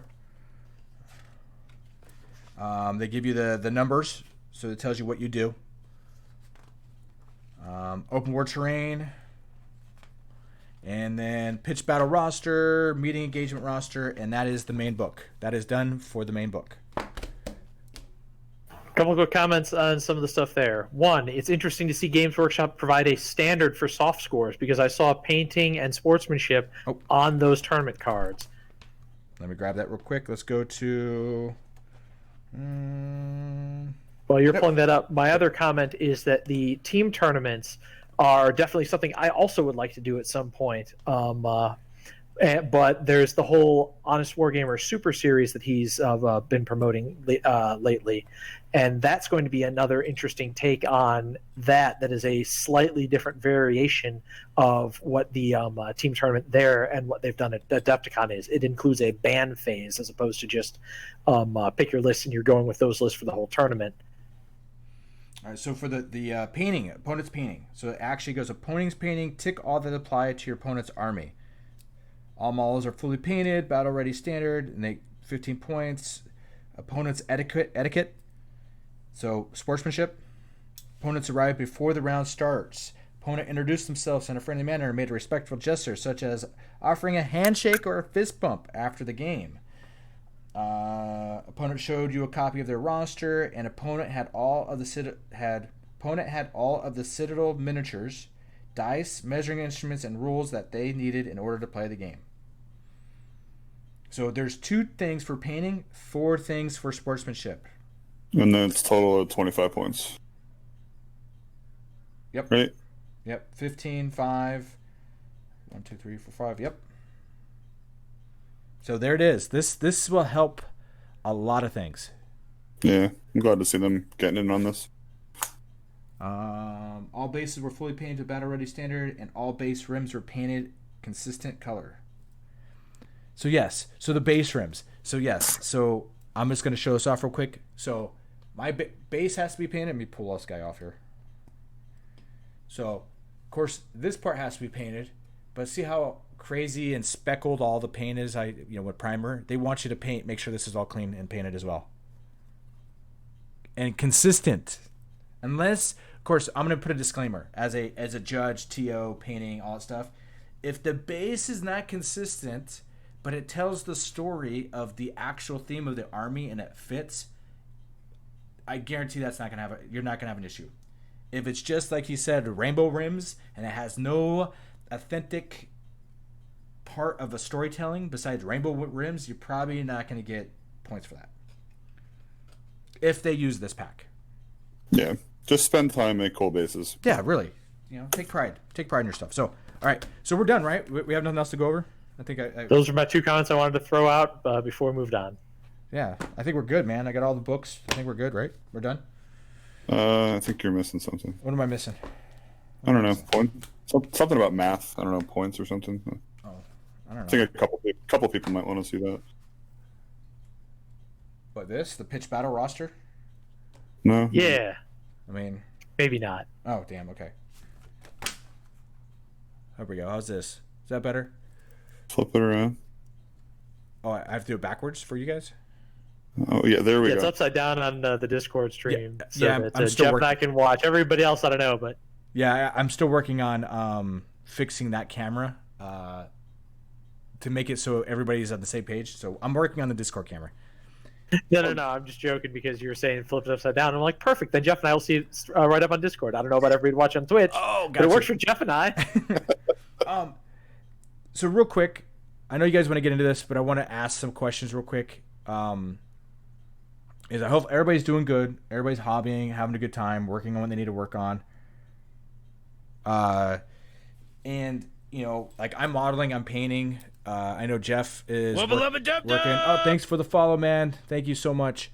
I know Jeff's working on Realm Lords, right? Yeah, I'm working on my Lumineth. Doing some of that. Been doing some stuff with our Weird Knobs website. Yeah, the Weird Knobs website. We're running a Underworlds tournament at the same time. We're doing what else we're doing? We're doing the Lore Club. We're doing lore. Oh, the Lore Club. So like us reading these stuff, I think that's going to be on the Discord too for Weird Knobs. Yeah, if everybody checks out weirdknobs.com, you'll see all the stuff we got going on there. Yeah, please check it out. Please have a good time. It's a great Austin community in Texas. We're trying to reach out to everybody. It's not just about Austin, but everybody is welcome. A lot of breakdowns, a lot of cool stuff. So please check it out. And then we have a Houston individual. He's running another website if you want to check him out. Roll the Wound. He does some really great articles on a lot of his games and theories and stuff like that. So you can check him out too. Great. Like the Age of Sigmar community is just trying to provide so much content for people to get good content, so they can get a feel for how things are going. So, yeah. I think there is. Roll is even in the Twitch. Oh man, I appreciate it. And I'll be working on my audio and lighting and stuff too. We're trying to just perfect a lot of this. But yeah, so thanks everybody joining. We're gonna go over the points and then we'll go from there.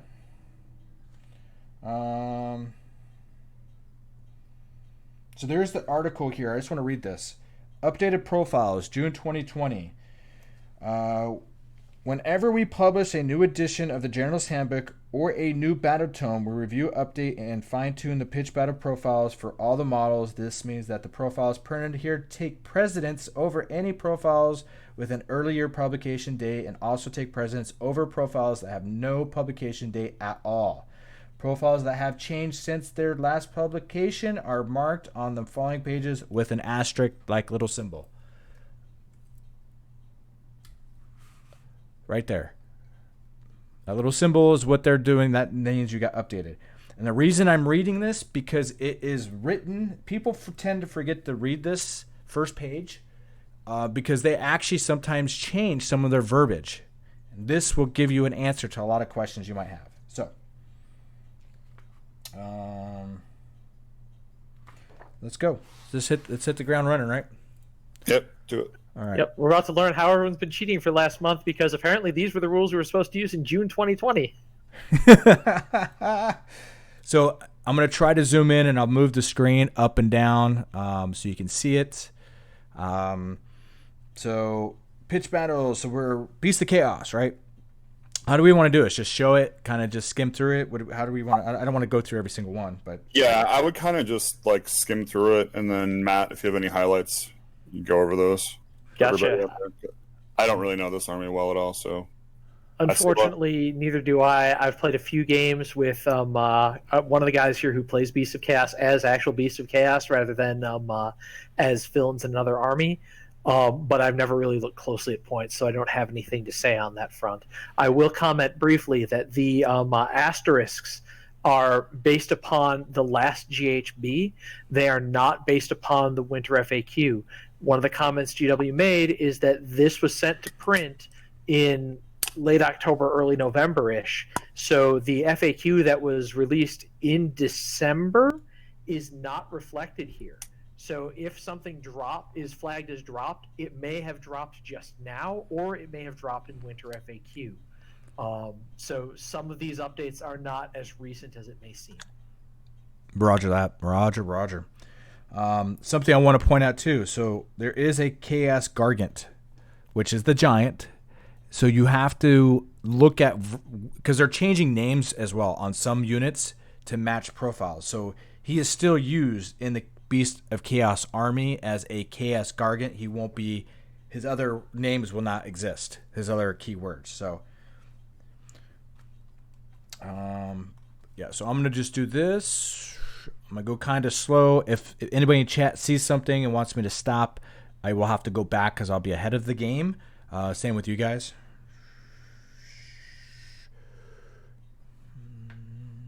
Yeah, Barail makes a good point. It's possible that this will outdate a War Scroll or White Dwarf Battalion, or any War Scrolls that aren't reprinted here would then be also invalid. Oh yeah, true. I don't know if there's any cases where that happened, but it's good to keep an eye out for it. It's also worth noting that your faction terrain has now been added as a scenery piece in these. I don't believe that was done previously. I will look right now, actually. Do I have it on me? Well,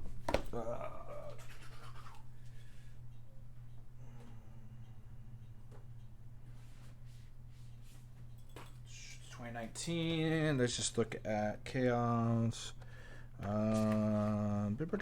Yes, it was in there last time too. Oh, okay. Just to show you, it's there. So, one thing I can comment on, Brass the spoilers, looks like that mana went down 10 points. Awesome. So now here's Jeff's area. We're going to hit Jeff's. Oh, actually, it's not. It didn't. It's 180. Oh, okay. Yeah, so that looks the same. Never mind, I thought that went down. It went down at some point. It just may have been Winter FAQ. Yeah.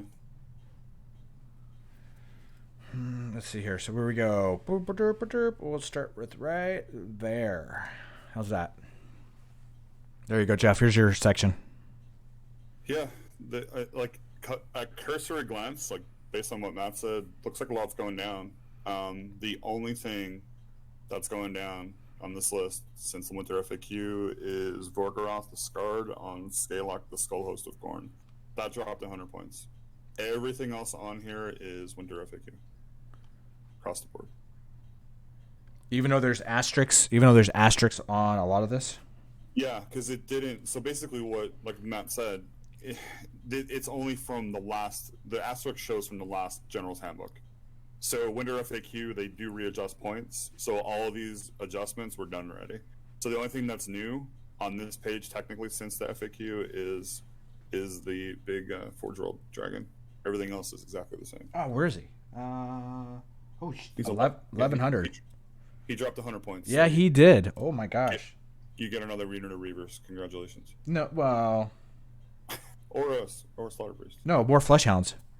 Or Fleshhounds. Yeah. So there's that. We'll just go up here to the battalions. I gotta go up to the battalions real quick. Yep. There we go.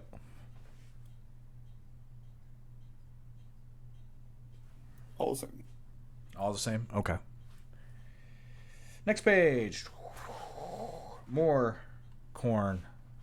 Like, really? You get a page and a quarter? Really? For corn? Really? Cool. And he doesn't like any of it somehow. I know, right? Next. Zeech. Here we go.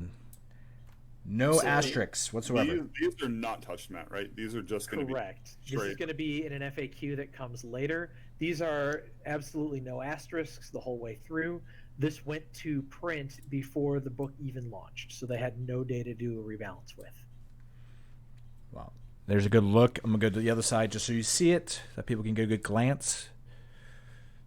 So even over here, all the battalions and a couple of the units, nothing. Everything is still the same. Keep an eye out for an FAQ, and hopefully tomorrow, but probably a week after, I'd guess. Yeah, everybody that's like really excited right now that plays Zinch, you're probably not going to be so excited in about a week. And then now we've got the ex-girlfriend. That's what I call this army. I call it the ex-girlfriend. So I think this was some fairly minor tweaks, but it was stuff going up in cost slightly. Most of the nerfs have already gone through, and the big change was changing their depravity points in the Winter FAQ. Demonettes now have lost their horde bonus. I think I've seen Dimitri point out a couple other minor changes. I think Contorted Epitome went up, maybe Keeper of Secrets or something like that. It kind of feels like these were unnecessary hits after Winter FAQ. If they'd come out at the same time, I don't think anyone would have noticed. They'd have shrugged it off as, yeah, Slaanesh needed to come down. Slaanesh has kind of fallen out of the meta as being one of the big boogeymen following Winter FAQ. So again, remembering when this decision was made, at the time, they were hitting the big boogeyman. Now it seems a little bit unnecessary, but Slaanesh is still good. And I don't think that plus minus 20 points here is going to make a huge difference to anything. Yeah, I think it's the depravity points of what really makes and breaks that army, I think, in my personal opinion.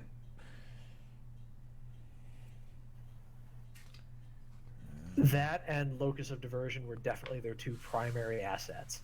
And I believe both of them got hit enough to bring them into a controllable area without overshooting. It was actually one of the more elegant fixes I've seen Games Workshop do. And because it was such an elegant fix, it does seem a little overkill to then hit the points 6 months later. But like I just said, information they didn't have at the time. Roger.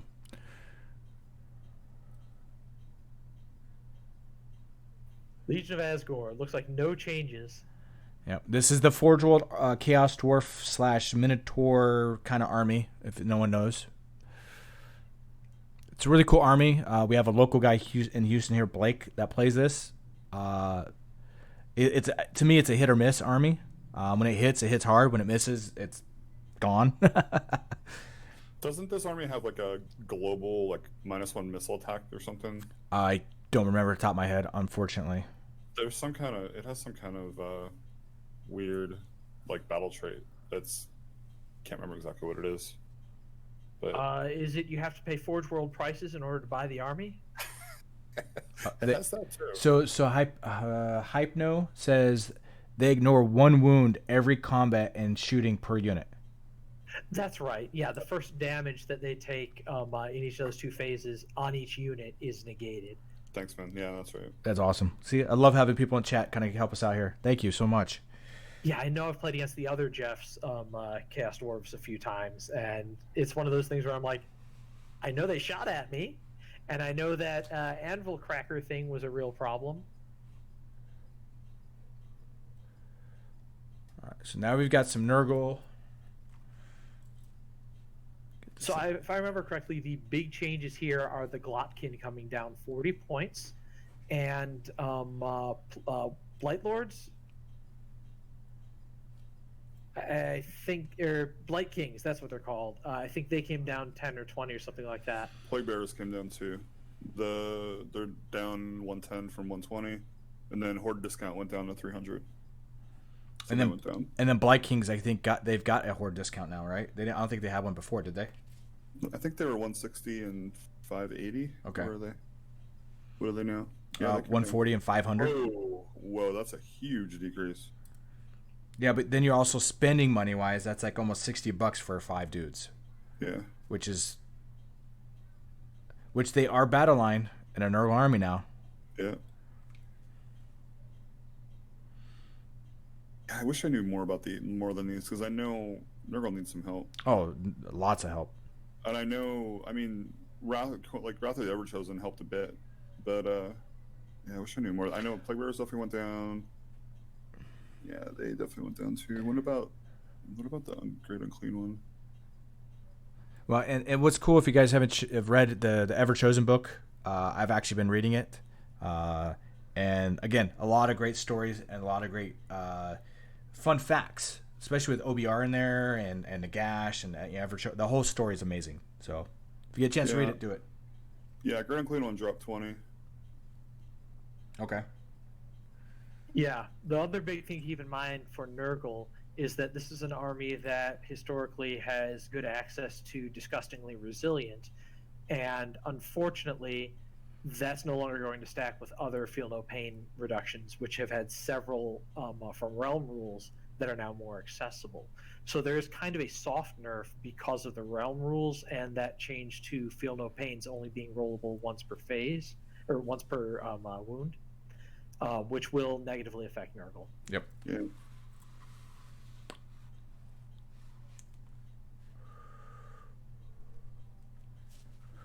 So we got some Skaven.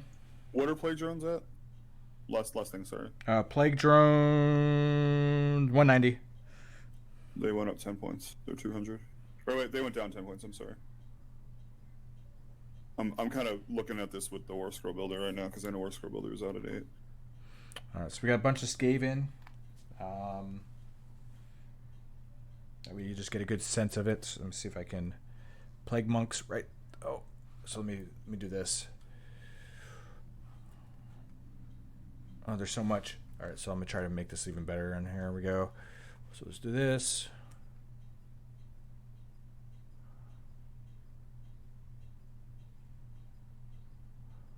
Do.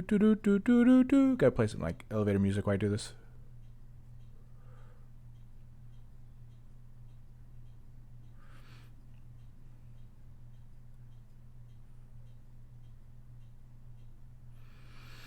Unfortunately, I don't play Skaven. I've heard that there were some minor changes here, but it didn't sound like there was much. Yep. We got some more right here. Some more Skaven Tide War Scroll stuff. I think Rat Ogres came down in cost. I remember someone talking about that. And Scryer Acolytes, I think, were on the cost-reduced list.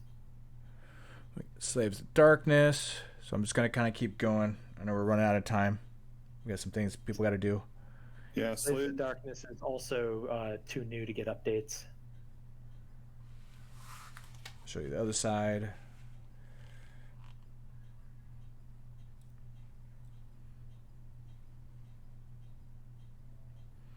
And there's the ally matrix for allies for all the chaos. There it is. Hold that for a couple seconds, and then I'm turning the page. Turning the page. All right, death. Here we go. Flesh Eater Quartz.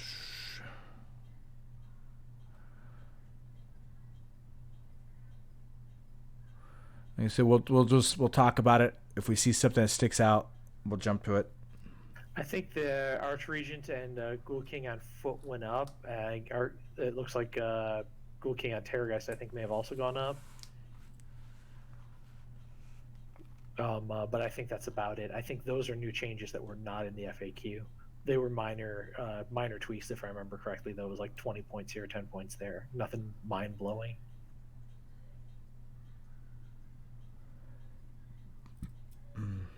Legion of Nagash is the next one.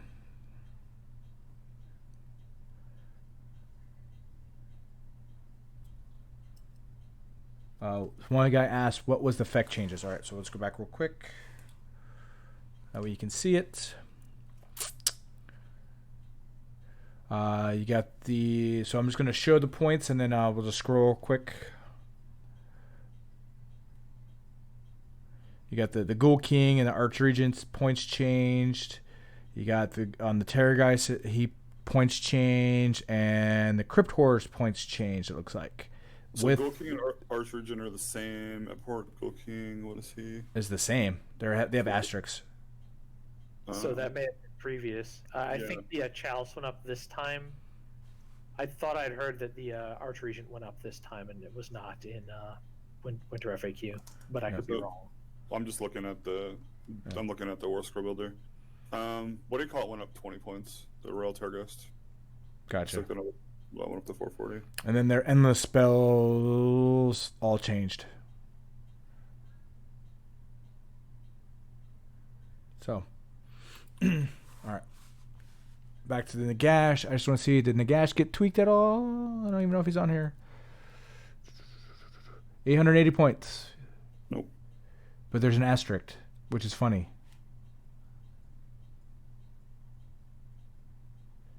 That's funny.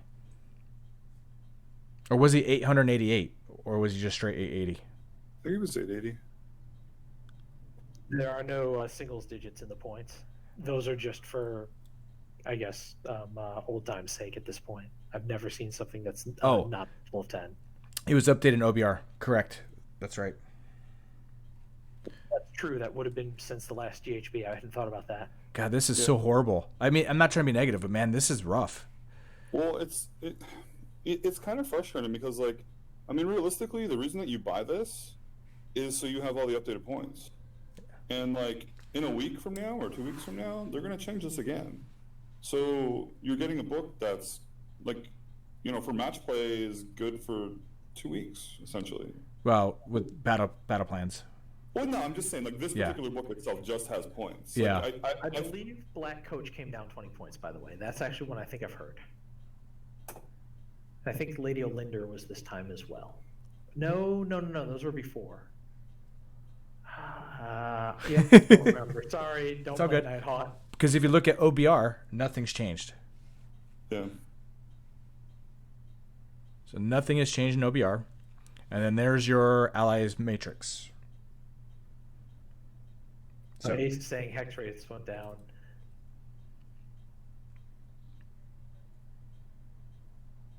So next page. I like how OBR can't take allies. Yep, they don't need to. So we got destruction. Wah! All right. So Gloomspite gets, they've got a lot going on. Now, who knows or what knows? Who knows when these were updated, not updated? If this is right, wrong, I don't know. No offense. That's how we're going to play. We're going to play Choose Your Own Adventure, right?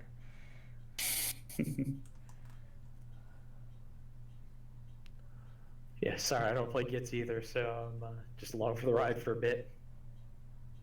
And sorry if you can't see my face in the corner because of the mic in my face, but I'm looking at the screen, making sure you guys can see this.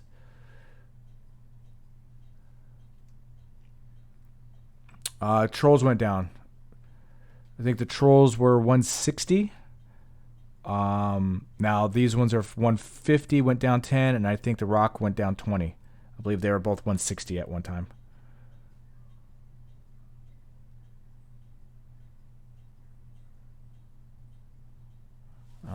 Now we're gonna go over here to the. There we go. And the spells look like they've changed, and the Trog Herd I think went down. Ogamaru tribes. Guess what? Nothing's been touched. Just to let you know.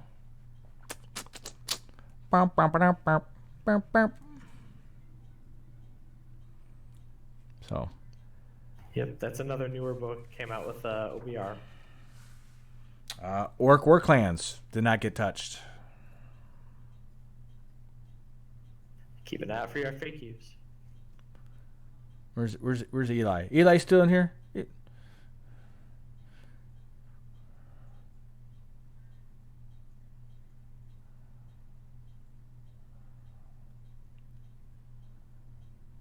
Here we go. Look at this. Look at this right here. What is this? What is this? What is this? Surprise! Apparently they were supposed to be out by now, but current events are current events. Look at that. Look at that. But it does mean they're not that far out, and they're in the hopper, and if things hadn't been delayed, we'd already have them, so they can't be that far away. So Giants are coming, guys. Get ready. And there they are. That's all of it right there. Done. So the interesting part is that 3-man unit of Man Crusher Gargants, that counts as your entire battle line. So basically, that could be your whole army right there. You got your 3 Gargants, your Gatebreaker, your Kraken Eater, and your War Stomper. Yep. And that's your whole army. Yeah, you basically have 4 500-point blocks to pick, and you can choose between 1 unique big guy or 3 of the Man Crushers. Yep. And if I remember correctly, the other point I've seen is that Ale Guzzlers still have a profile somewhere else. Yes. So Man Crushers might be another new kit we haven't seen yet, or it might be a different profile for Ale Guzzlers. That's true. Interesting. And then we're going to go. So this is the other point. Look at the ally chart. So the Giants, the Suns, we'll just call them the Suns, right? They have no allies. Interesting. So they just can't go anywhere. Like that's their army. Well, that means they can't bring anyone else in with them. That doesn't mean they can't go anywhere else. Wow. And that's something that Games Workshop is hyped up, is they can go with any army. So you'll probably be able to. So there's probably going to be a rule in their book that says if you are taking them as an ally, here's your rules for doing so. I think somebody was mentioning on our Discord, it might have been Spencer, that you could take 1 as an ally in any alliance, I think. So that was on the Warhammer community page, I think. So I'm going to have to make a giant that is jungle themed. Got it. Yeah. Jungle. You need a jungle giant. Jungle giant for jungle juice. All right. Order. Here we go. So the elves did not get changed. There's only 2. Just to let you know. Okay, order profiles. Now I know what I'm looking at. Uh-oh. We got to skip this section? No, I'm playing. Cities of I might say Sigmar. something useful instead of, I think maybe, yeah, I don't actually know. Nothing changed for the City of Sigmar, by the way, on this page. That was the cutoff mat, wasn't it? Nope. Yes. Nope. I found something that you're going to be like, what? So you go to next page. They said the phrasing on it was a little weird. I wasn't sure if it was this is the last battle tome they did or the first battle tome they didn't. So Darkspears. Darkspawn Knights. Darkspawn, okay. sorry. So they've changed somewhere. Interesting. And Wild Riders. So those are the only 2 things changed in the Cities of Sigmar. But those were, they might have been Winter FAQ, I think, because I think Wild Riders are already 130. Yeah. So, but it's at least it shows it, right? You know. Or am I thinking Sisters of the Thorn? Now we got Dollars of Cain. All right, Hag Queen's up 10 points. Avatar came down in Winter FAQ. Bloodrack Shrine and Hag Queen on Cauldron came down. Amusingly, she's more expensive on foot and cheaper now while mounted. Doomfire Warlock's down 20 points. They used to be 160. Bloodstalkers came down in Winter FAQ. All I'm going to say is phrasing for earlier comments. So there's Gortrek. Fair enough. The net change to Dar's Arcane modifications are that my Masters list lost its 20 points Triumph bid. Fire Slayer. Exactly earth-shattering. No, not really. Honestly, Dar's Arcane are probably about where they should be now. They were way ahead for a while, and the rest of the world is kind of slowly caught up. So, Heartguard Berserkers. I don't know if that's updated or not, but there's that. I don't think that's a new change. I think that's just them last Winter FAQ moving to a squad size of 20. Yeah. Which is a bit of a controversial change. It was to fix something, and the argument is it did not fix it. No, Yeah. it didn't. So instead of facing 3 units or 2 units of 30, now you're going to face 3 units of 20. Yep. Because if they just took off that /400 there, we'd kind of be okay. All right, Ideneth. Thralls are down 10 points. Leviathan came down before. King came down 10 points. The Eidolons came down in Winter FAQ. Loten's 10 points cheaper, yay. Yeah, I know. Like, no one uses 10 Loten. points cheaper. The Alopexes are already 100. That was Winter FAQ. And Reavers came down 10. My Ideneth list has gained 30 points out of this. Which I could use an endless spell, but our wizards are not great. You could buy half of a command point. I already have 50 points unspent. KO did not get touched. Again, newer book came out at the same time as Disciples of Tzeentch. Keep an eye out for an FAQ. Look at that. Look at that. Hey, these guys, I know them. Yeah. So, interesting, right? There's the other half right there. Well, you mean the other quarter? Or, I mean, yeah, sorry, the other quarter. You're right. You're right. My bad. My bad. I stand corrected. And then here we got to skip these guys right here because there's nothing's changed. I'm just gonna skim through this real quick. Yeah. Nothing's changed with these guys. Oh, I'll go to the other side. Seraphim there. Nothing's changed. Then we've got Stormcast Eternals.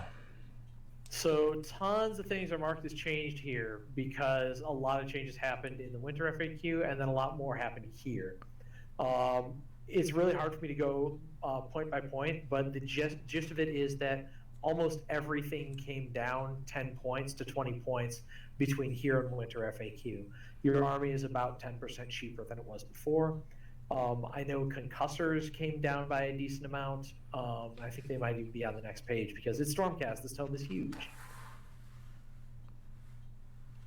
Knight Encanters, I think, are down 10.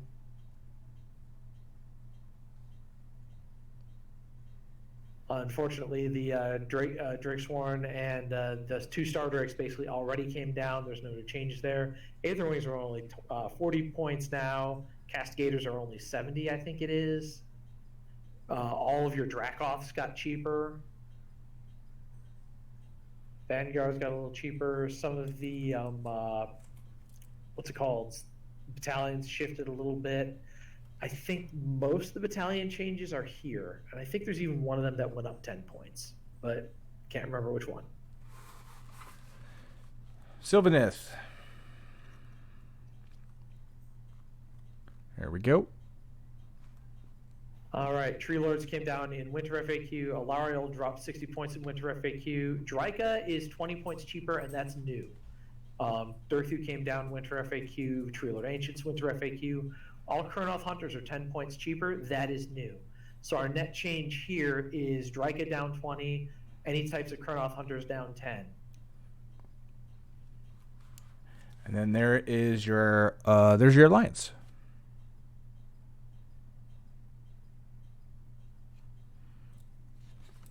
Yep, and there it is. Luminous Realm Lords with Ideneth Deepkin. That's Why? right. Right. Let's see here. Okay, so that's kind of funny. So I just want to point that. So yeah, so Lumineth can pick from Deepkin, correct? But Yes. Deepkin cannot pick Realm Lords. Correct.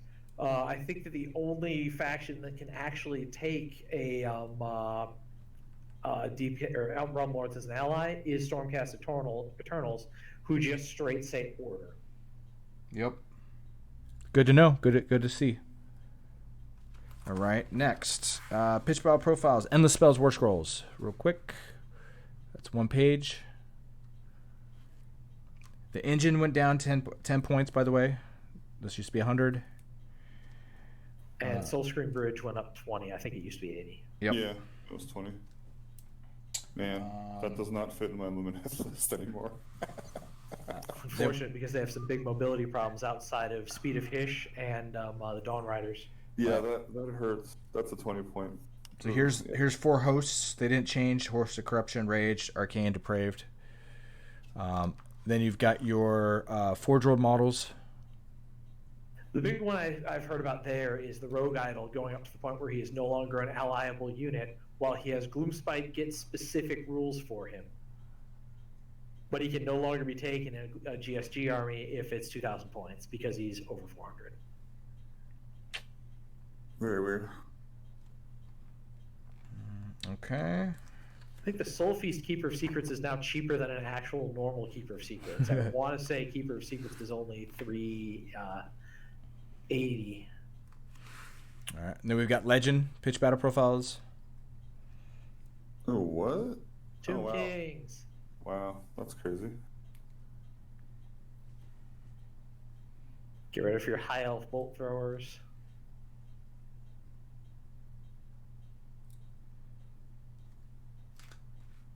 So Maybe some white lions. Yep, that's so Chaos, Death.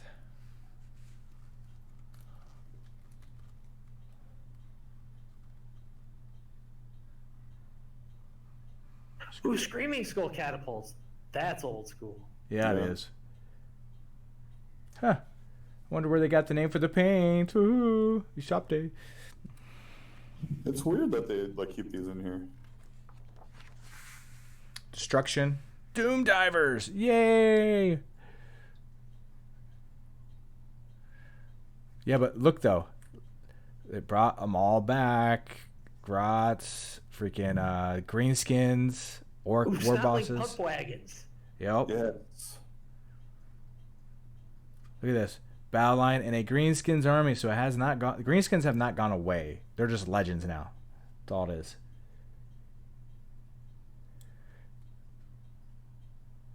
Oh, no, Sour Breath Shorgoths are there too. Cool. Order. Oh, there's the cannon that they got rid of. And the flame cannon. Dang. Organ gun. Oh. And a great cannon. Yep.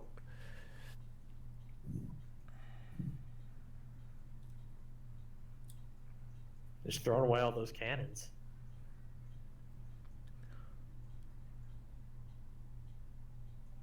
Which I suppose makes sense. I mean, the whole thing about Age of Sigmar was getting rid of the old cannon. Oh, the Lore Master. That's Yep. such a good- More order.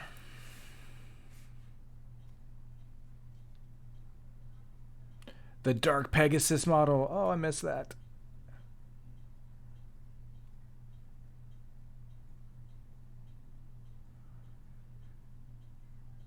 Look at this. Dragon All the high Blades. elf dragons, all right. Look at that. Dragon Blades, Balline, and Order Dragoness army. Yeah, Order Draconis is basically Draconis. just gone at this point if they're just legacy. Well, I guess they still have point value, so they're still playable. Is that right? Yeah. These are all still playable. Oh, Hey, there's those white lions. no, there's my favorite unit right there. What? Swordmasters. Yeah. Oh, I was gonna say the Treekin. R.I.P. Swordmasters. More Forge World stuff.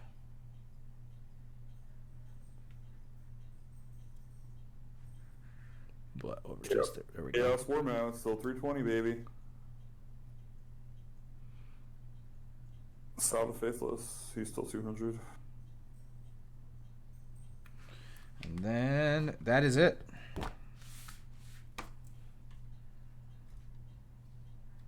That is it, folks. That is all she wrote.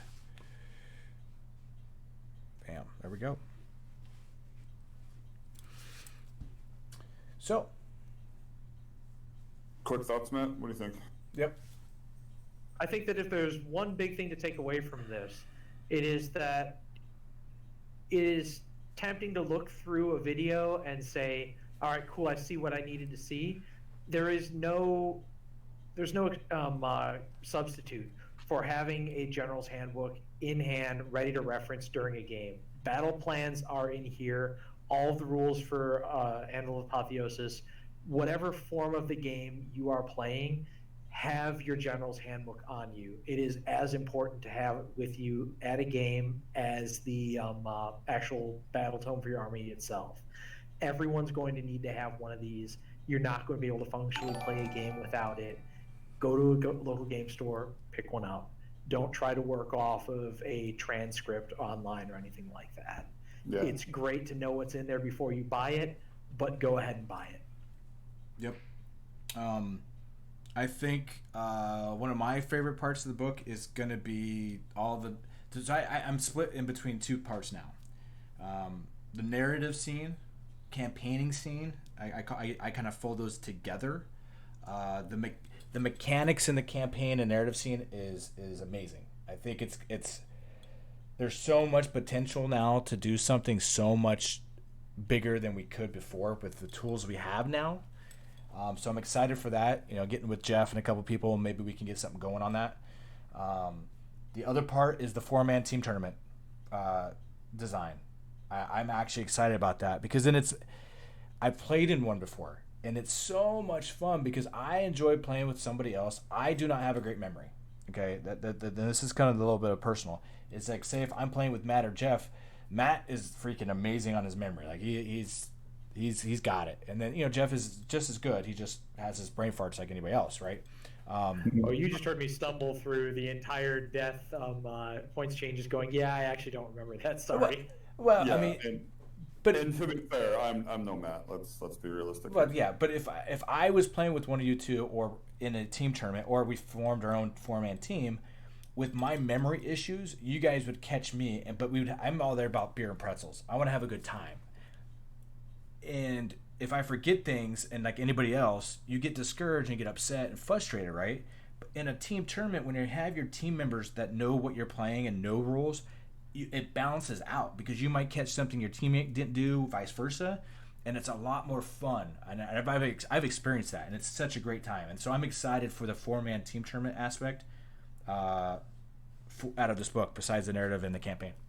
Yeah, and I mean another thing too to that, like when we played in the Masters tournament, like we did run. There was 2-man teams, and those guys had a blast. Everybody else was on the Master side was kind of biting nails and stuff like that because it was super competitive. But the team guys had a really good time. It was a lot of fun.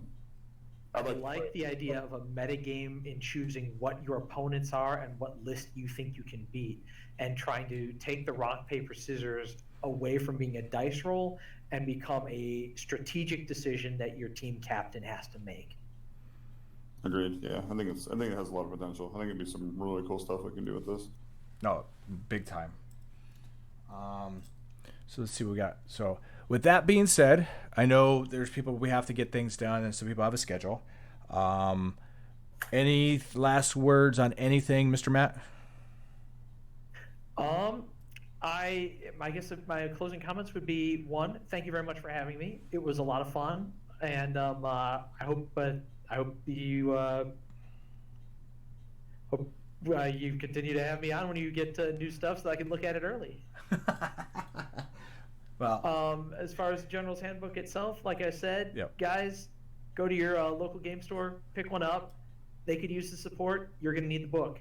This is going to be relevant all the way until General's Handbook 2021, even with FAQs coming out to change the pitch battle profiles, even with the winter FAQ 6 months away. This book has a full 1-year shelf life. and it will be useful. Yep, I agree. Matt, Matt will be back on more often. Like I said, we're planning. I think this is something we can, even if it's not the products, we're going to start working on some other stuff as the three of us, maybe even a couple more people. So this is not, it's not just about the new releases. We're going to do some other stuff with the new releases. So just to give you a heads up on that. And then Mr. V, what do you got? What do you got for us? So I mean, for me, my favorite stuff out of here is I really like the character building stuff, but that brings me back to like the whole Mordheim and build your own character, forge your own narrative. That stuff I'm super excited about. On the match play stuff, like I really think there's going to be a lot of crazy differences when these realms come into play and people are rolling off for realms and trying to figure out where they want to play. I think that's going to bring a lot of wrinkles to things that we're probably not seeing right now because we're doing a quick burn through on this, but I think that's going to have some far-reaching changes, especially with the changing out all the old artifacts. RIP, the Ethereal Amulet, Aether Quartz Brooch. We knew you well, but you are gone. So sorry. Yeah, and again, Jeff will be on more. We're going to try to maybe do a weekly thing if we can. I know I get back on here. He's going to be on here with some painting of mine when we do some hobby nights. He's going to be on here as well, Mr. V there. He's working on his little studio. And so for me, I told you what I like, so I'm glad that everybody's here viewing. This will be on my Twitch stream, my channel down below for at least, I think it's 30 days they hold it for. I will be uploading it to my YouTube, which is the oh my god, I'm on a brain fart. Citadel Ski. Just look that up. That will be where that goes. We'll be sharing that link after this on either Facebook, on Discord, and get it out there so people can see it. As well as thanks for everybody in here. We had Roll the Wounds out here. We've got the the Weird Knobs cast for their podcast, the Weird Cats, right? Is that it, right? Weird Cast, yeah. Okay, Weird Cats cast. Can't even talk today. You're good. Weird Cast, yeah. Yep. They'll be doing their talk about this. If you can, give them a follow or watch their videos or whatnot. It's gonna be great. Two great guys that do a great job.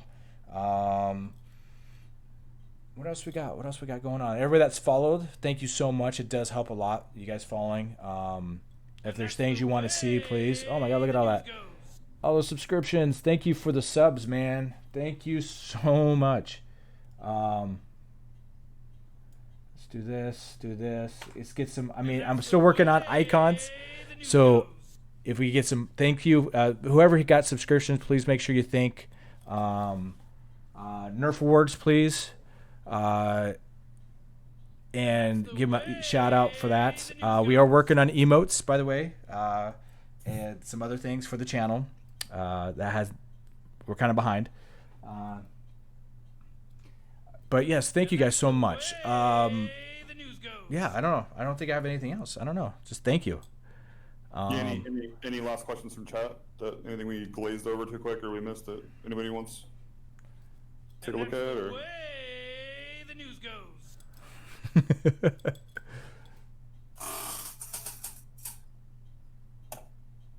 Let's see here.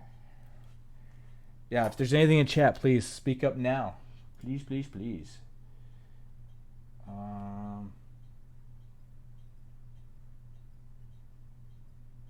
You owe me a game, Spencer. Don't go anywhere. Yep. Also, like I said, check out the weirdknobs.com website. We have a Discord up. We've got things going on. Like I said, we're on round 2 of our Warlords or Warhammer Online tournaments. Look for us painting online with the channel. Look at the YouTube. Look at the Instagram. Look at Twitter. Look at all of it. Like between Citadel Ski, Weird Knobs. There's some great stores out there too. If you're in the Texas area, you got Wonko's in Austin and Dragon's Lair, I believe. We've got Tamakabi and Goldmine Games down here in Houston. What do we got? We got San Antonio. What do we got? I forget. Game stores. Night's Watch. They have another Dragon's Lair. Heroes Retreat. And then Dallas is the Citadels in Dallas. Yep. And then we got Texas Toy Soldier. And Texas Toy Soldier, yeah. So if you're in the Texas area, there's so many great communities. Please visit some of the stores. There's a lot of great gaming groups as well. Oh yeah, also a little bit of a, when that time comes, there will be a stream. I will be doing some 40K on this stream. Just gonna let you guys know ahead of time. I'll be building and painting some Necrons. I'll be working on possibly a Beast Claw Raiders for Age of Sigmar on top of everything else I'm working on. So please stay tuned and watch. Everything that you guys donate or subscribe to for the channel is going to help me in those endeavors to help produce more for the stream and content. If you want to see something in particular, send me a message and we'll work on that. So other than that, guys, I appreciate all your lovable faces out there. Everybody that got a subscription, it's great. Thanks for sharing. Thanks for following. And have a great, safe, smart weekend. And be kind. Be kind to people. Wubba lubba dub dub. Thank you for that last follow. And we are